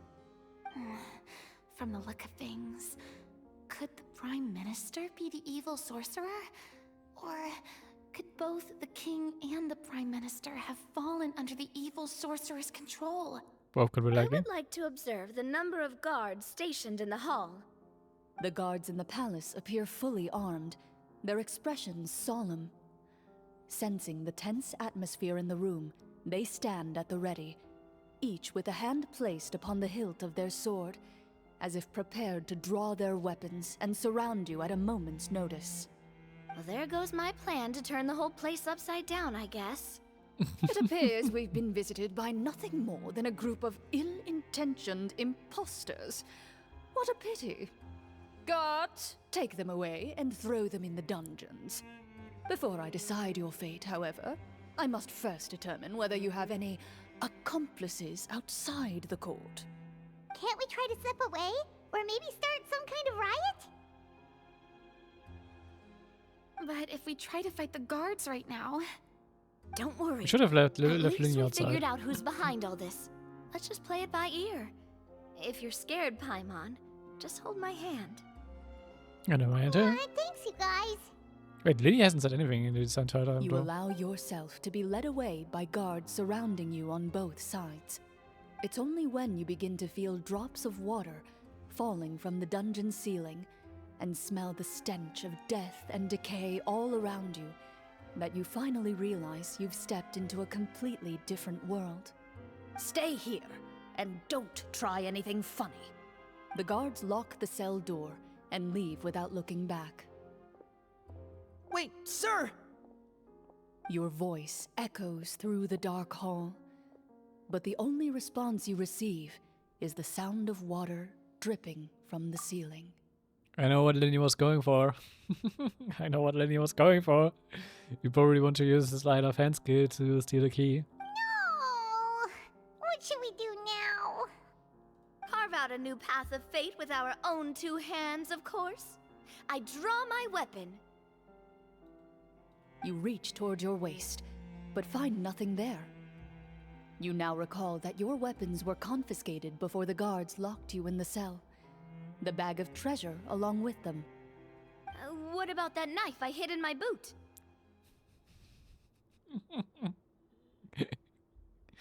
Did you ever have a knife in your boot to begin with from the very start of the story or not? When did you hide it in there? Right? The game master doesn't know. So you don't have it. When I was thinking about digging a tunnel. Rejected. You failed to inform the GM of this course of action. Moreover, the guards would have conducted a thorough search before throwing you in prison. And the keys to the cell aren't anywhere to be seen? Correct.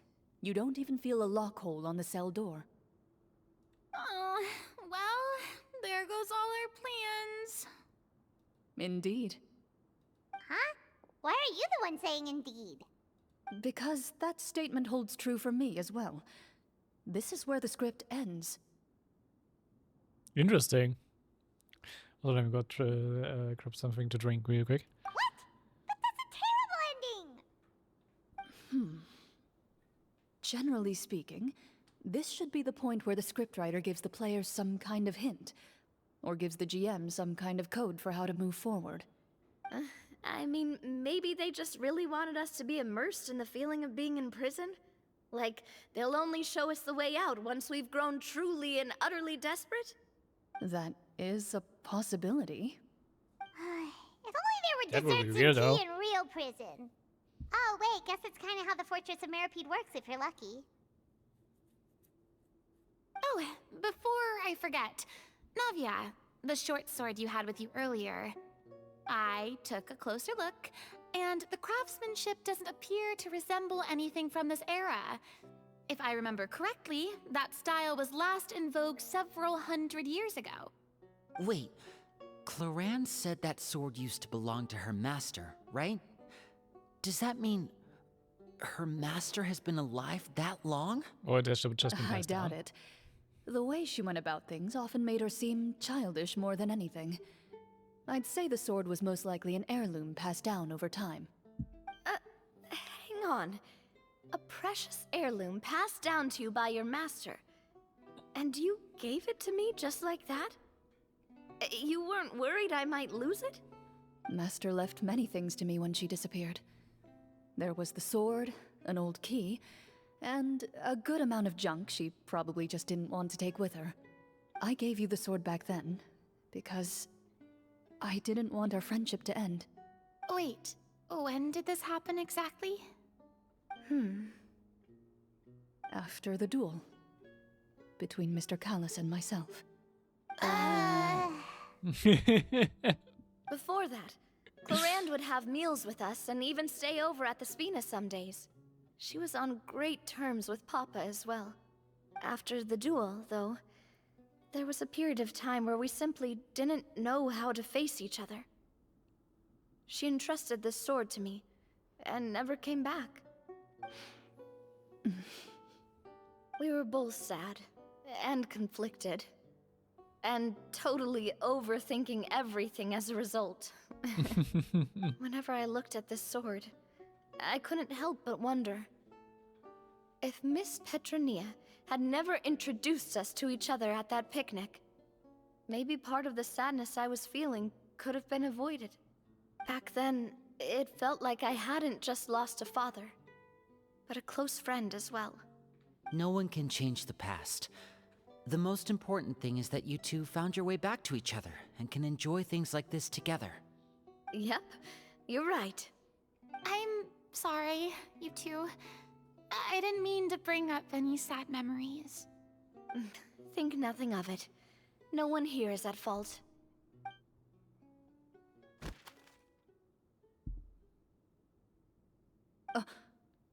Huh? Just going to an escape room now?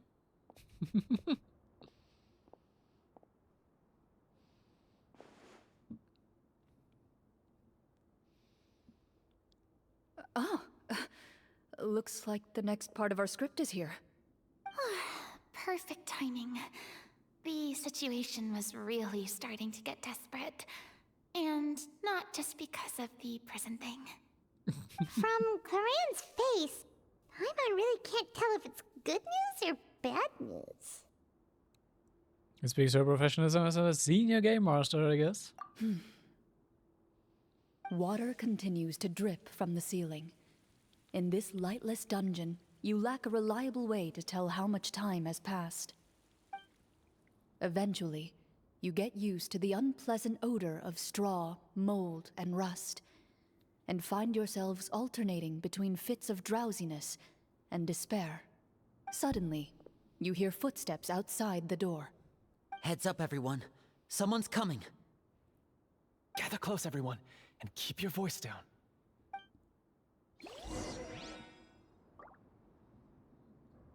Talk to the person outside the cell. Who are you? Wait, there's actually someone here. I work as a guard in these dungeons, but my true identity is the same as your own. I'm also a Marashose hunter. Huh? Shh. I've already sent away the other guards, but if we make too much noise... I understand, but how can we be sure we can trust you? The king has issued a formal decree. In light of the irrefutable proof of your crime, you're to be executed before tomorrow's sunrise. If you want to escape, it has to be now. Executed? We barely did anything! Monsters appearing at the same location as the treasure. Could this entire thing have been a trap? There will be time for speculation once we're out of here. As for my identity, I have no way to prove that to you just yet. Infiltrating the capital was difficult, and finding a chance to speak with you has taken a lot out of me. I could go on, but I think we can all agree that now is not the time for details. There's a point. It doesn't look like you have any other choice. Have you seen our weapons anywhere, sir? Don't worry, I brought them with me. They're just behind the door. Still, these weapons alone won't be enough to defeat the true enemy behind the scenes. His faction is too powerful. The guards are all under his control, and he's even stationed a number of golems in various rooms throughout the palace. To defeat him, you must find a secret vault. It is said that within that vault, the Marashose hunters of the past left behind a treasure with the power to defeat the sorcerer. You're not coming with us? No, I'll remain in the dungeons to deal with the guards. I'll try my best to distract them so they don't go after you. As long as my identity is not revealed, I'll be able to aid you when the final battle comes. In that case, please stay safe. Thank you for your concern. I will do my utmost. As for the location of the vault, here, this map should lead you there. It's actually quite involved pen and paper session.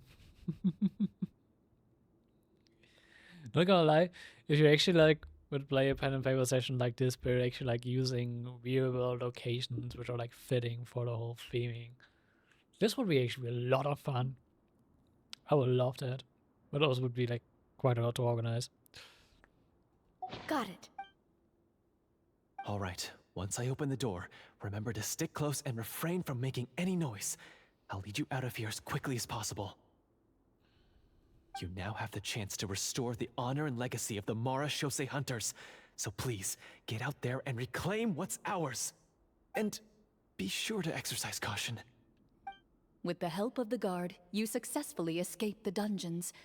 Your sense of despair and anxiety both seem to fade as you continue your quest.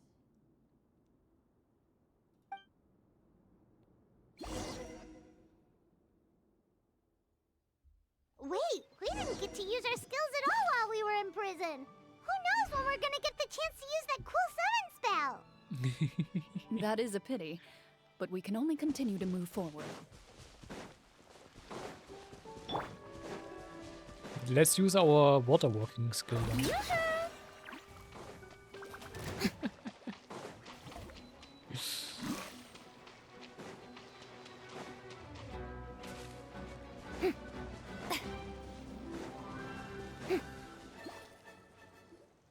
This should be the place marked on the map. This bit of rock certainly looks suspicious. Well, I'd say an investigation's in order then. Plus, if all else fails, we can just blow it up. Wow, you really meant that! Before you lies a serene stretch of open water, its surface shimmering a brilliant shade of sapphire blue. Well, guess this means it's time for a swim!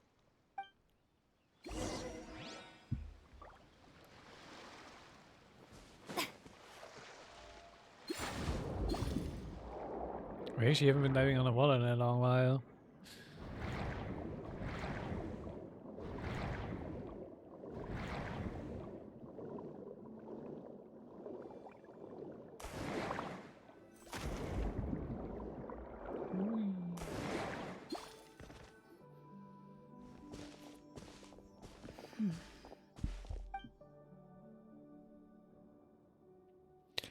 Oh, what's the matter? Oh, I have a feeling where the storyline leads to now. As you step into the cave, you find yourself in an eerily quiet space. Before you lies a narrow passageway that appears to trail off endlessly into the distance. Don't tell me this whole script and stuff was written by her master.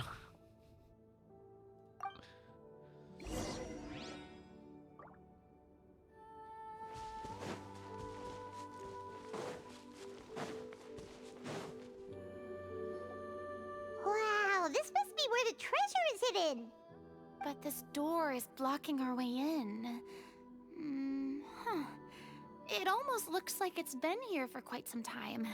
I've got to hand it to the tabletop troupe. They really went all out with the props. I think that is a prop. What have we got down here? A kind of mechanism connected to the door? It looks like we might have to arrange it into a certain pattern. A pattern on a stone door. That's something Master mentioned before. Is something wrong, Clorinde? After a long, difficult journey, you finally arrive at the location indicated by your map. It appears to be an ancient site of some sort, where treasure likely awaits. Your surroundings are exceedingly quiet and serene, as if the secret that slumbers here has never once been disturbed. If you listen closely, you can almost convince yourself you can hear the sound of its calm, gentle breathing. That description makes Paimon feel kinda bad for disturbing this place. We're doing this for the sake of the people, to free them from the evil sorcerer. I say it's time for this treasure to once again see the light of day. Linny's right. We need to keep going. The future of the kingdom depends on it. The next part of the story requires us to solve the puzzle, right? Let's start exploring the area. This video turned into kind of an escape room thing. Something feels off about all this. Guess I'll just have to improvise.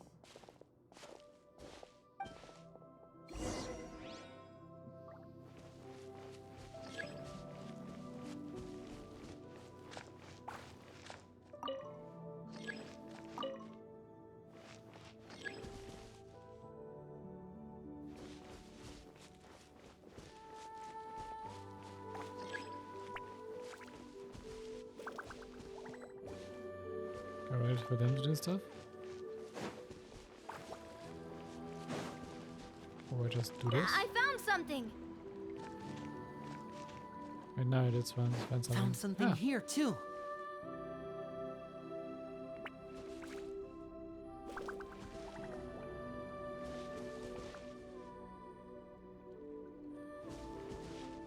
Same here.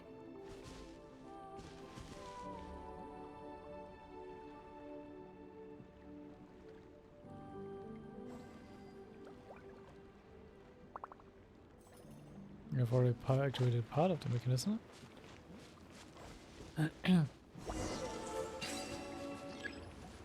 Ready to do this. How do we operate it? Oh.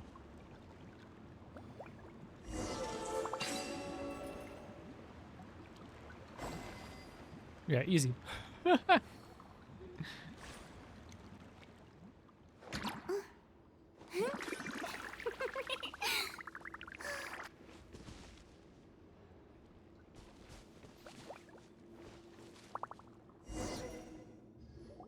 I solved it before it even started. It worked!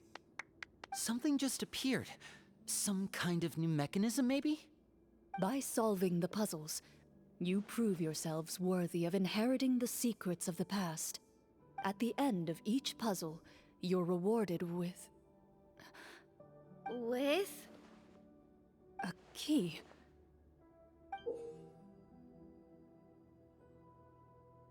Oh, it must be the key to the big door. Huh? She recognizes the key. This is one of the Marechaussee Hunter keys that are passed down from generation to generation. It looks just like the one Master passed down to me.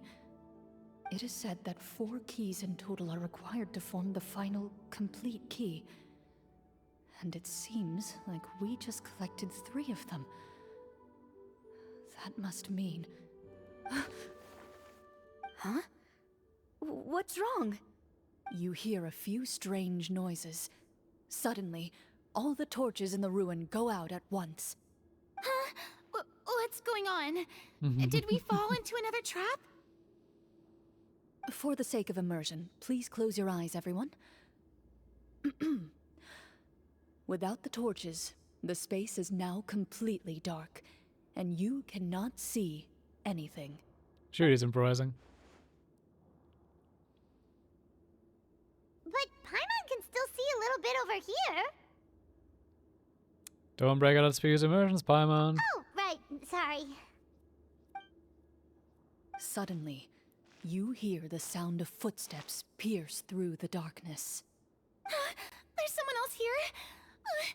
Oh, this is so unsettling. I can't see anything. I've been discovered then. Wait, that voice, it's...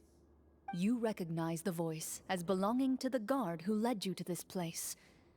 It appears he now covets the treasure for himself, and has come to stake his claim. Oh, so this is just part of the script. Then I can probably relax.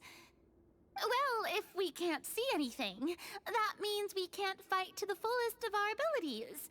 Should we retreat for now? Judging by the way he's holding his sword, he must be a real Marashose hunter. But this isn't part of the script. Retreat? That's not the hunter way. If it's dark for us, then it's dark for him. We choose to fight. Your choice is noted. Please keep your eyes closed until I tell you the torches have been relit. This battle will be in the dark. You got it! Well then, let us begin. Clorinde is fighting him. Ready. I'd like to try to hit him with my sword. Your strike is successful. Is he still standing? Goodness, he sure has a lot of... Is it over? Can we open our eyes now? The enemy is strong and relentless, but the battle is nearing its end. The torches have not been relit. What about now?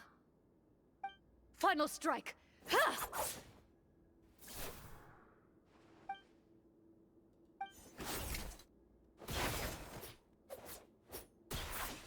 Damn. Oh, well, did we get him? Isn't she answering? Clorinde? Warm fire flickers across the walls once more. Your vision is now clear. In an impressive display of courage, the 4 of you successfully defeat the uninvited guest. Yeah, it totally was us Look in 4. his eyes. It's like he became an entirely different person as soon as I defeated him. Huh? Mr. Florian? Oh, wait. We're supposed to be role-playing. I should stay in character. Speak your name, guard. Why did you lead us here just to betray us? Is this treasure really more important to you than bringing peace to the kingdom? What kingdom? What peace? Those were nothing but lies! I, Florian, am a true Marashose hunter, descended from hunters of ages past. So he's also using his real name. Or, wait, was that the name of his character from the very beginning? I don't think he's Then acting. I'm even more confused. If you truly are a Marashose hunter, shouldn't you want to help us just like you said before? Shouldn't we fight together for the sake of the people? What do you know? In this day and age, there's no glory to be had as a Marashose hunter. What's that supposed to mean? My skills were passed down to me by my father. We lived a life of obscurity in the remote wilderness. Still, he devoted everything he had to being a Marashose hunter. And what did he get in return? A life of poverty and pain, in a world that forgot all about him. When he died, not a single person came to mourn his passing. The Marashose hunters were the ones who saved this city, were heroes. We deserved more recognition and respect than this! Is he talking about how no one in the capital seems to remember the hunters and their legacy? I didn't expect the script to contain this level of social criticism. Because this isn't a script. So that's why you want to take the treasure for yourself? You feel like you're owed fame and wealth? If you already knew where the treasure was located, why didn't you just come down here and take it? Because I still needed the final key.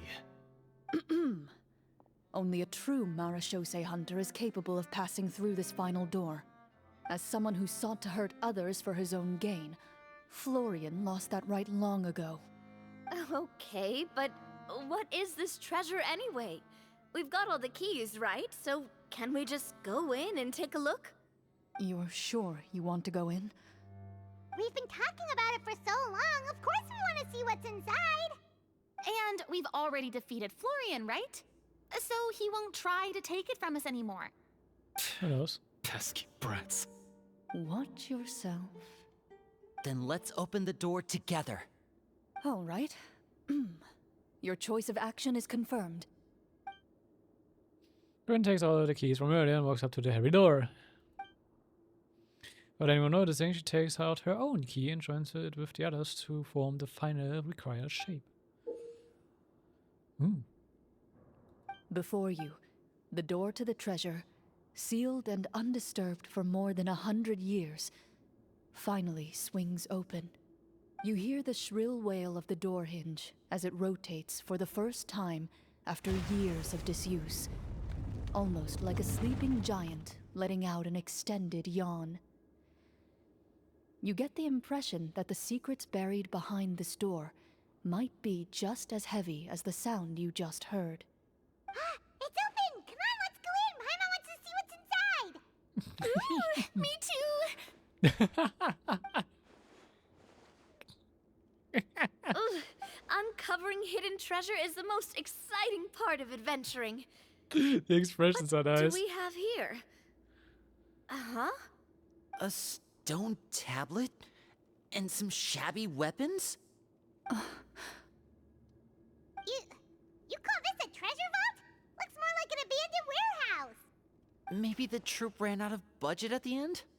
They provided a super immersive experience at the beginning only to drop the ball at the most important part? They could have at least filled this place with cardboard Mora or something! Wait, Come on. I get it now. Paimon, this is the real Marashose hunter treasure. Huh? This is it? The Marashose hunter treasure is just a stone slab and some broken swords? I can't believe it. I refuse to believe it! Whoa, are you okay?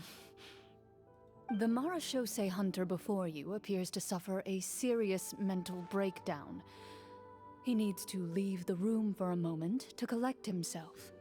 One of you seems to understand the significance of the treasure already. If the rest of you wish to follow suit, you may remain here in the meantime and explore your surroundings.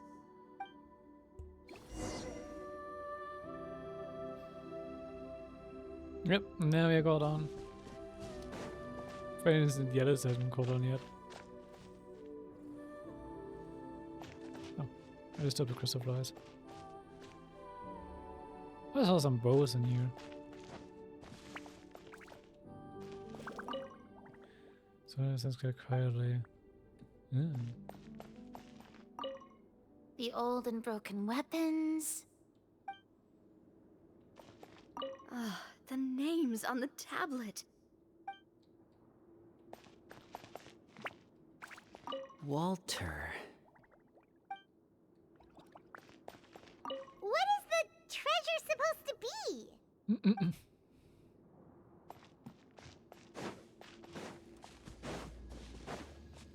Let's take care of the other Marashose hunter, I guess. So, how are you doing? Feeling any better? What just happened? Do you remember how you got here? Or what happened to your body just now? I remember now. I brought you here because I wanted to... The explosives in the cave! You mean these? Huh? How did you... I could tell something was off the moment I stepped into this cave, so I kept an eye out. I've already dismantled the whole thing. Damn. So the strongest champion duelist in all of Fontaine saved the day once again. Guess I shouldn't be surprised. It would seem your skills as a Marashose hunter are as sharp as ever. I deserve some answers, don't you think? Tell me why you wanted to lure me here. Everything you said earlier sounded like the truth. Luckily, your monologue was dramatic enough to convince my friends you were just role-playing. I don't know. I just always felt like there was something in my heart that didn't belong to me. Something agitated and angry. Who knows? Maybe it was my own anger all along. I could never really tell. The feelings about my father and the other Marashose hunters are real. It just wasn't fair. I was angry, bitter that no one remembered them or praised their accomplishments. I don't know when it started, but at some point, my anger came to completely consume me. At that point, I remembered the legend my father used to tell me. The one about the treasure. There seems to be more to this though than him just being angry. It seems like something actually possessed him. But if the treasure was all you cared about, why plant all those explosives? Wouldn't they just destroy the treasure and bury you along with it? I can't remember. My head is a mess. It felt like there was this voice telling me to eliminate the hunters, but now it's gone. From your description, I suspect you were dealing with a Devorator. Devorator? Oh, your master, your father, I mean, never talked about it? It was a kind of monster that was active several centuries ago. No, Okay. I've heard of it. I'm just not sure why you suddenly... Wait, it can't be. The seal! The seal? My family has served as Marashose hunters for many generations. But the title and swordsmanship weren't the only things passed down over our line. There was a seal as well. My father instructed me to always watch over that seal and maintain it regularly. He said it had been passed down over a truly ancient age, and protecting it was our clan's most important duty. But I neglected that duty after he died. I finally decided to come down and check on it one day, and that's where my memories become fuzzy. Yeah. The Devorator would be a formidable adversary for any mortal being, even ones as capable as the Hunters. If you lacked the power to completely destroy it, you could easily fall prey to its influence and corruption. In light of this, some Marashose hunters chose to seal the Devorator away, in the hopes that a permanent solution would come with the passage of time.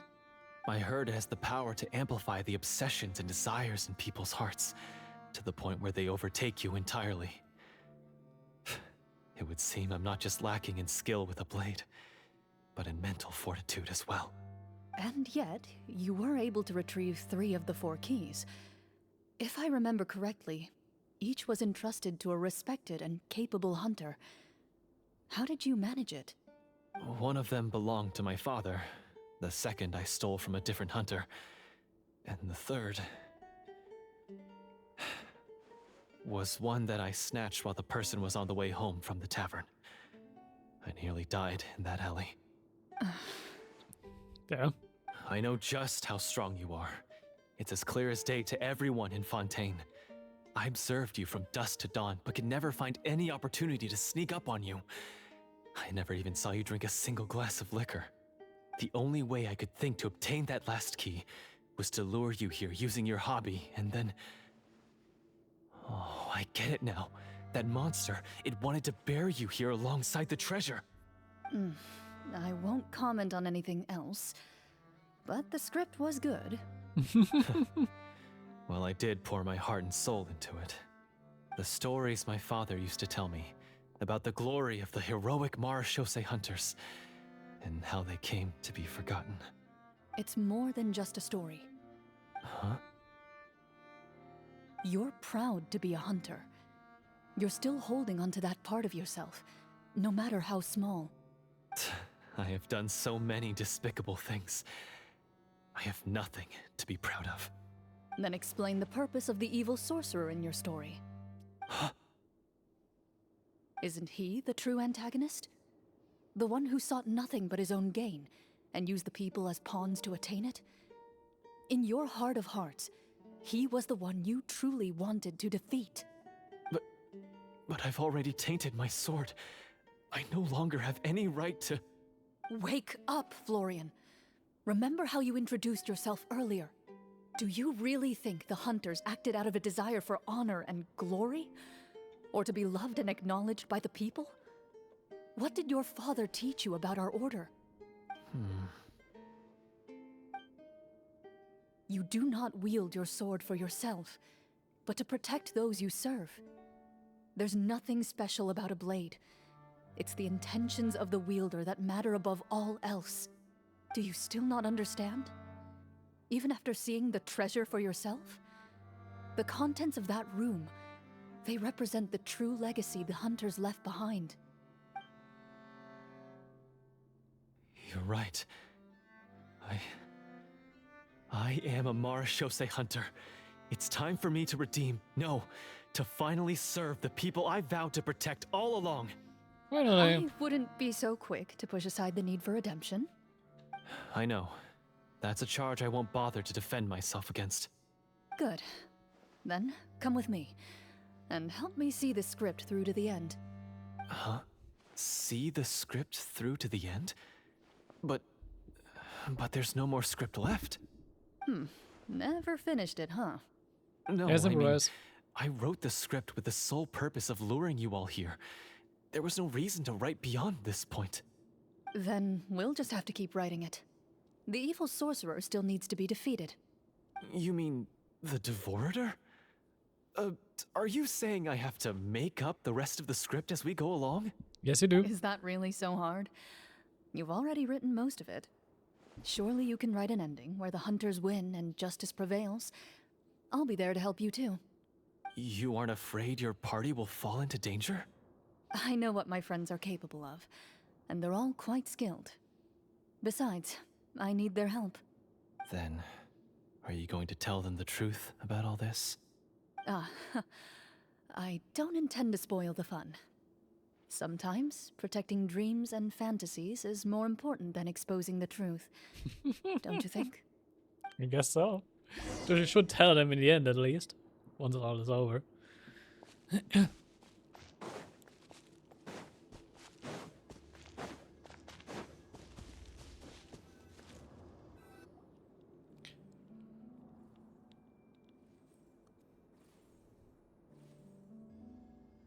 They're back! That took a while.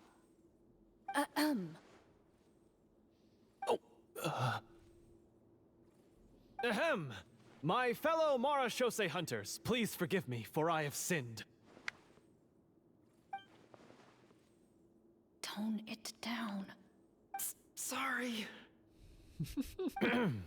After crossing swords with you and witnessing your courage in battle, I've rediscovered my true self and regained my pride as a Marashose hunter. Oh, do I smell a redemption arc? I confess, I was brainwashed by the evil sorcerer. He asked me to lure you here so he could bury you in this cave. That little... Wait, you're saying all of that wasn't you, but the evil sorcerer? That's right. He's adept at manipulating the hearts and minds of the people. I fell under his influence because I did not possess a strong enough sense of will. Huh. And how are you going to prove that you're a changed man? We're not going to fall for the same trap twice. To be perfectly honest, I only came to my senses after seeing the treasure. It reminded me of my father's past teachings. The treasure was actually... The names of all the Marashose hunters from ages past and their weapons? Wait, you already know? Of course. Don't underestimate a veteran role-player's exploration skills. Oh, wait, I mean Marashose hunter Navia's exploration skills. We just finished reading through the content of the stone tablet. That tablet recorded the lives of some fascinating people. For example, this Marechaussee hunter called Est. She inherited the responsibilities of the Golden Hunter and passed judgment on many people. But in private, she had a very easygoing personality. Her favorite pastime was singing and dancing with her friends, and she was said to have a beautiful voice. So, she was just like you. Oh, you really think so? Yep. Well, when you put it that way, I suppose I also have a few things in common with this Walter. Working as an executioner, he supposedly used a countless number of tricks to confound his enemies in battle. Oh, if only I could have seen the feats of magic he pulled off back then. Their lives were all so exciting. You could write so many cool books about their accomplishments. How could they have all been forgotten?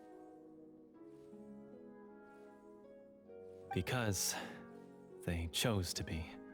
To hunt monsters that only appear in the shadows, you must also operate in the dark. To be a Marechaussee hunter is to willingly give up on wealth and fame. Then this stone tablet must have been left behind by their companions. That's right. Few Marechaussee hunters ever revealed their identity to the public. They always protected the city from the shadows. The only time they spoke of their accomplishments would be at night, when they gathered with their fellow hunters in front of the bonfire to share stories of the monsters slain by their hand. So, this tablet was created not so that the hunters would be remembered by the people, but so that they would be remembered by each other. No wonder this place was so well hidden. You regard the stone tablet in solemn silence. The names of your comrades etched onto its surface serve as a reminder that you are never truly alone. Oh. The tablet proves that, although a hunter walks a shrouded path, it is not a solitary one. There will always be those who walk beside you, a fact that remains as true today as in ages long past. Their legacies shall continue to be passed down from generation to generation, as everlasting as the stone onto which their names are carved. Father, you once told me that I should seek out the treasure if I ever became lost. So this is what you wanted me to find.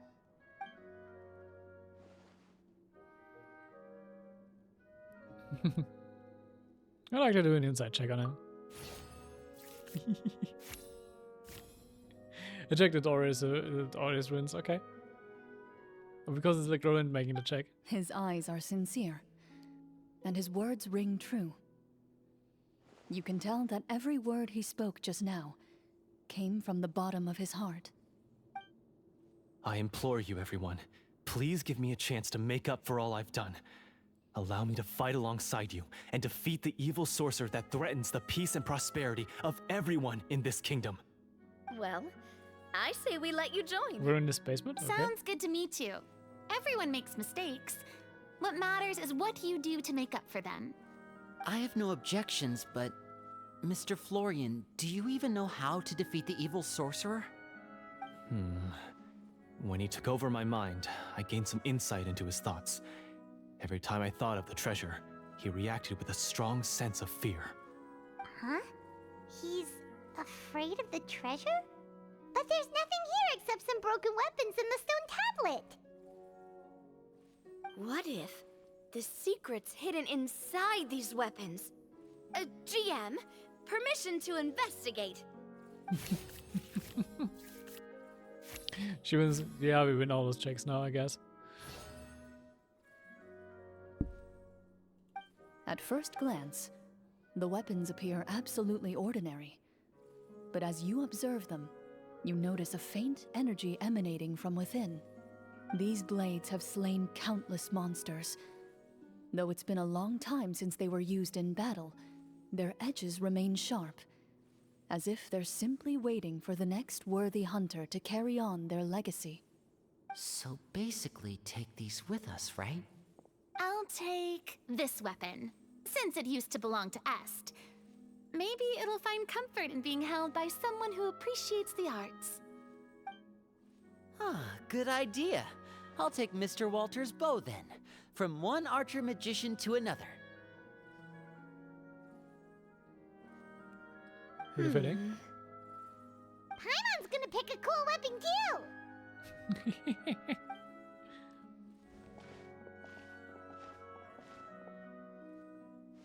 As you grip your weapons, you can almost feel the will of past hunters coursing through your being. It's a feeling of courage, determination. A silent vow passed down from generation to generation that says, eradicate the monsters, no matter the cost. What am I now picking up? Mr. Florian, do you know where to find the evil sorcerer? I was able to see his surroundings when our minds were connected. I believe he's currently hiding out at the church in the kingdom. We must be extremely It's the basement careful. of my house, okay. He's spent so long living among monsters that he's now taken the form of one. He will not be easily defeated. Then why don't we explore some more and try to find some higher level gear? We don't want to just fight him and lose, right? Come on, Paimon. No, we have to strike now. He was greatly weakened when I managed to break out of his control. If we let him rest, he might have time to escape. I agree with Mr. Florian. We've got to act while we have the advantage. Don't forget, the people of the capital are counting on us. Yeah, now that we've got a plan, there's no point in waiting. The longer this drags on, the worse it will be for everybody. Yes, that's what's called... Taking the initiative? Yes, that's exactly right. Alright, you've persuaded Paimon. Mr. Florian, please, lead the way. Did you do a check though? Follow me. I don't think you made a check against Paimon. He had to set up so many scenes today, and now he has to join in for this last part. I really don't envy his job. Finally, you decide to slay the evil sorcerer and bring peace back to the kingdom once and for all. As you walk away, you feel the gaze of the stone tablet at your back, as if all the hunters of the past are wishing you success in the battle ahead and awaiting your triumphant return.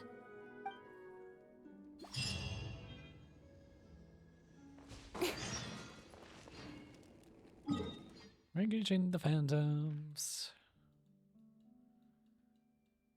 Oh, it seems to live out in the wilderness. Let's go here.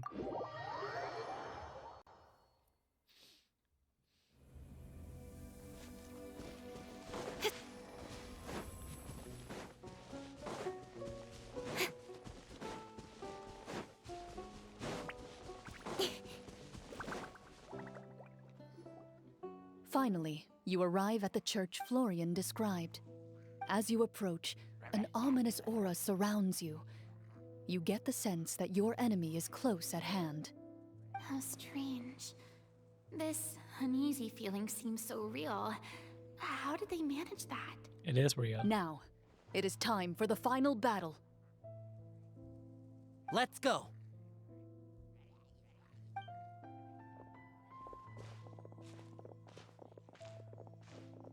Florian, wait. What's wrong? I think you should wait outside. You've already been corrupted by the Devorator once. It could easily re-enter your mind and take control of your body. I don't think it's a good idea for you to be this close. If it corrupts you again, it's possible you might take on a new form entirely. That's exactly why I have to go. Why I should be at the very front. You mean... Yes. I intend to lure it into my body. That's too risky. If things get out of hand, I might have to kill you.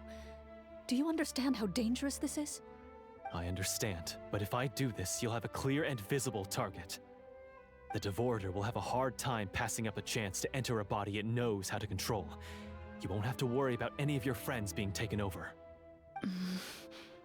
She does make a fair You're not point. like me, Miss Clorinde. You're a just and powerful Marechaussee hunter. The monster broke free due to my error. It's only right that I shoulder the responsibility for its destruction. This is something that I have to do. Consider it a duel to restore my honor. My only request is that you give it your all.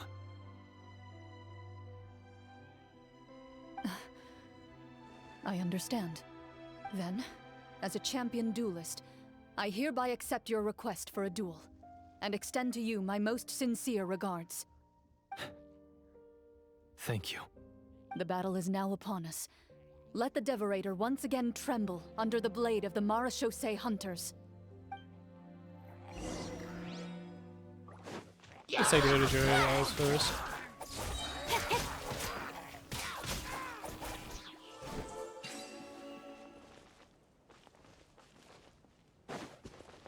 Did I just see randomly? Oh yeah, it's an overworld mechanism.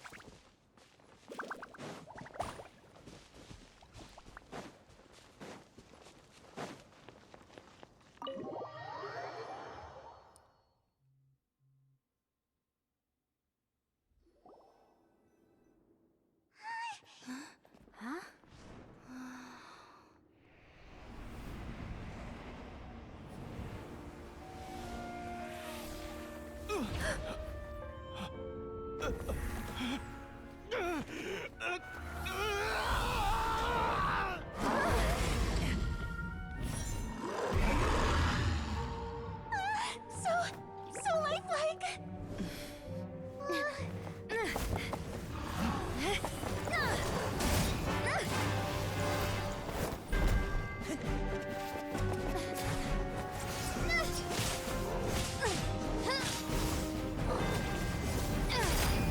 That's a cutscene part.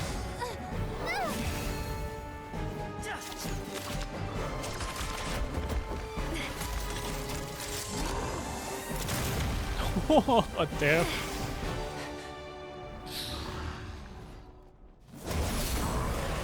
Why is nothing working? This foe is not invincible. You hold the treasure, the power to defeat it, in your own 2 hands. The treasure? You mean... The names! It's the Marechaussee hunters' names! How are we supposed to... You forget, Paimon? There's still one skill we saved until the very end. Hunters fight not for fame, but to aid the people whenever they are summoned. Walter the Marechaussee Hunter, master of 1,000 tricks, executioner of the Phantom Hunters, I call for aid! Est, the Marechaussee hunter, inheritor of Cassiodor's will, judge of the Shadow Hunters. Answer my call!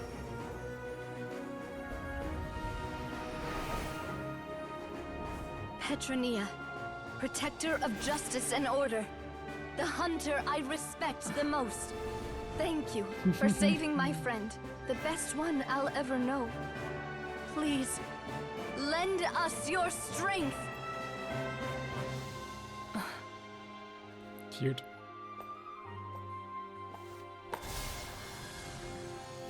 We have come to answer your summons.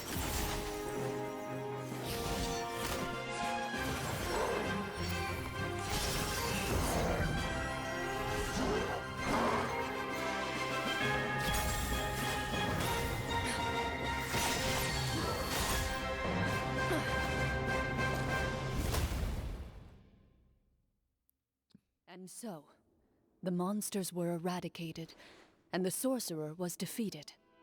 Peace soon returned to the capital. Those in the court, manipulated by the sorcerer, also recognized the errors of their ways. Not gonna lie, this quest is really cool. I mean, it's mostly just silently enjoying this, but not gonna lie, the whole setup for this quest is just really cool. They really cooked with this one. Some remembered the names of the heroes who saved their kingdom, but others simply continued their lives none the wiser. Such is the story of the Marechaussee hunters. They pursue the phantoms in the darkness and exterminate all who pose a threat. They will always protect the city and those within it, even should all memory of their accomplishments be forgotten by the very people they serve. I am assuming we've finally reached the end of the script. Yes, you've reached one of the better endings. It's a pretty solid story overall. I thought it was just an ordinary adventure at first, but the further we got into it, the more impressed I became with the production and the plot. That final battle especially.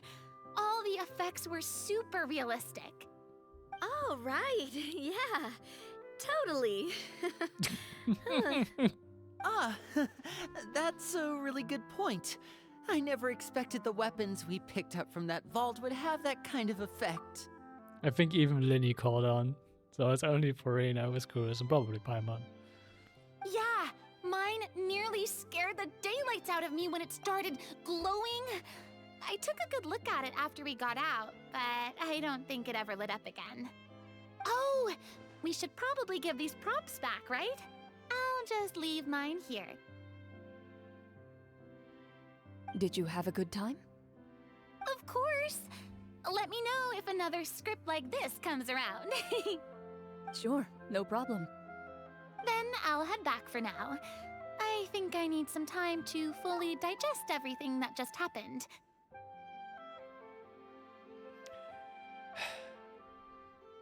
Just hearing the noises the entire time is distracting me. Once Mr. Florian is awake, please pass on my regards to him. He must be extremely exhausted to have passed out cold like that. How is she not suspecting anything? He's had a lot to deal with. Find it interesting. Well, see you all some other time. Toodaloo!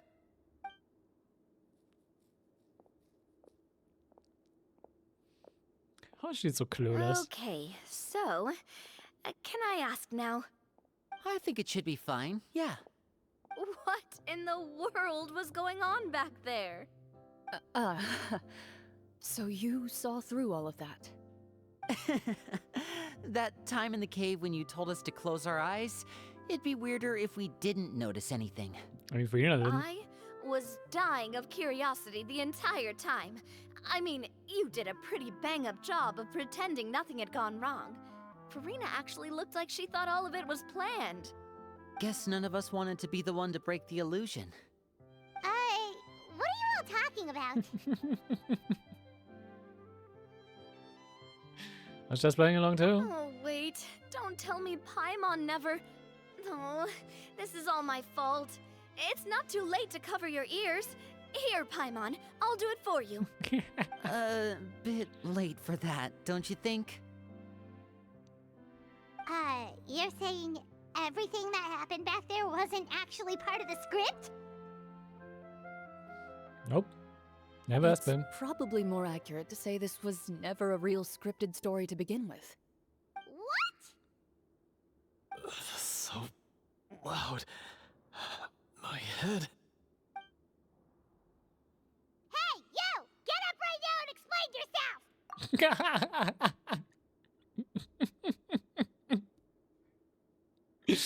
I like Paimon's reaction. I kind of find it sad that Furina is just gone now. I would have liked to see more Furina, but I just really like Furina, so. No shaking, please! Oh, my head. What explains the truth to everyone, except Furina. Did Paimon just hear that right? You guys made up that whole last part on the spot? It's not nice to lie to people, but Paimon's got to admit, that was a really good story, Florian. Oh, and nice improvisation, Clorinde! Yeah, it was like watching a magician improvise a spectacular magic trick after forgetting an important prop. If Paimon knew something was wrong with that vault, she would have floated straight in the opposite direction. Everything was under control. As if you've ever described a situation as being out of control. I'm pretty sure any situation you consider to be easy to handle would scare a reasonable person half to death. Oh, I probably would have just used to it. Because get a lot of people to it. You must run into a lot of unexpected situations then. That explains why you're so good at coming up with things on the spot. As for you, Florian... I know there's no excuse for what I did.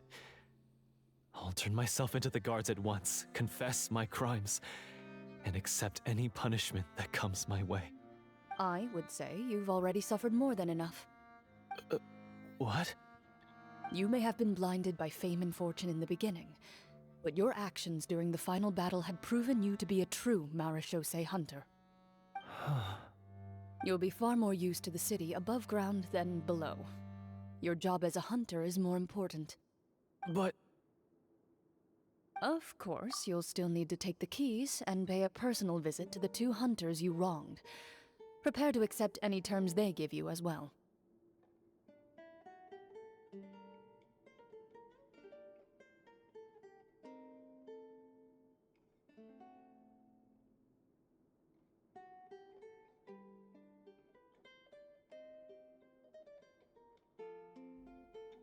Sorry, got interrupted. We're discussing dinner plans and stuff.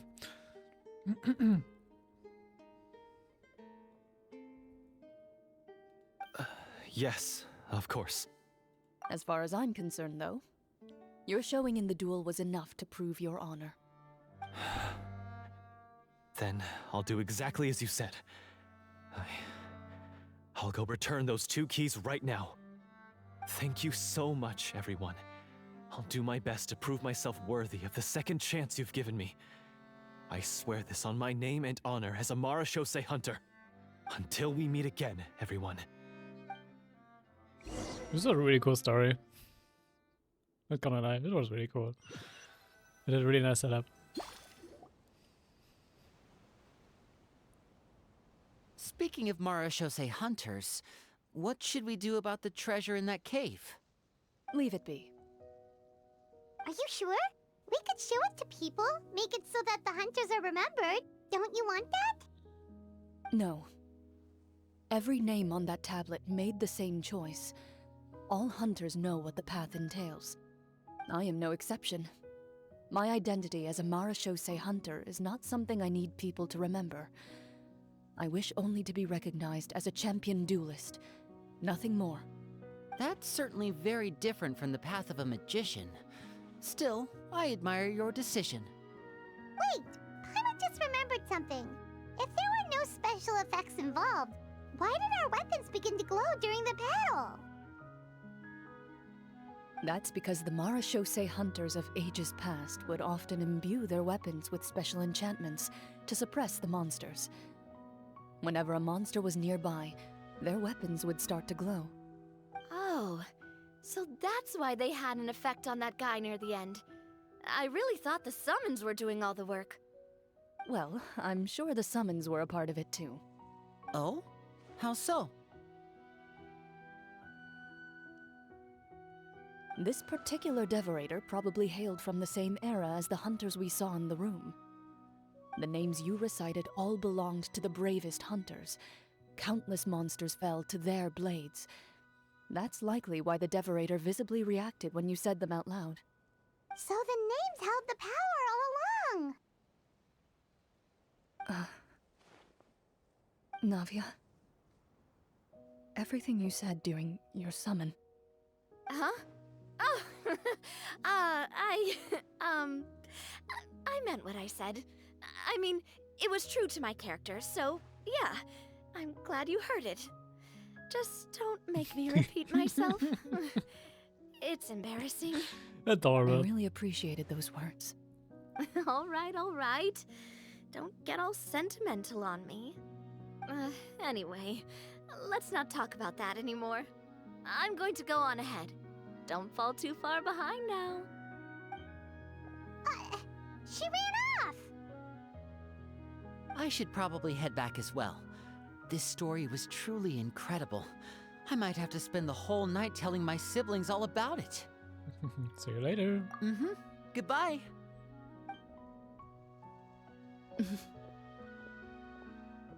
Traveler, should your name and deeds be forgotten, what do you think the significance of your journey will be? Well, some kind of foreshadowing. I suppose the significance would be the journey itself and the world we helped create. There's still value in the time I shared with everyone here, in the things we were able to accomplish, even if no one remembers them. A great answer. I'll remember it. Well, Netherlands will remember it because they have our name. Will you answer being Clorinde? Me? The Marachose hunter says nothing in response to that question. Perhaps her answer lies in her silence. An unspoken vow left to echo through the night. The path she walks needs no explanation. Also on brand for Clorinde, not gonna lie. This was a really cool character crest. I didn't expect it to be this cool at the beginning. I thought it might just be silly, but no, it surprised me.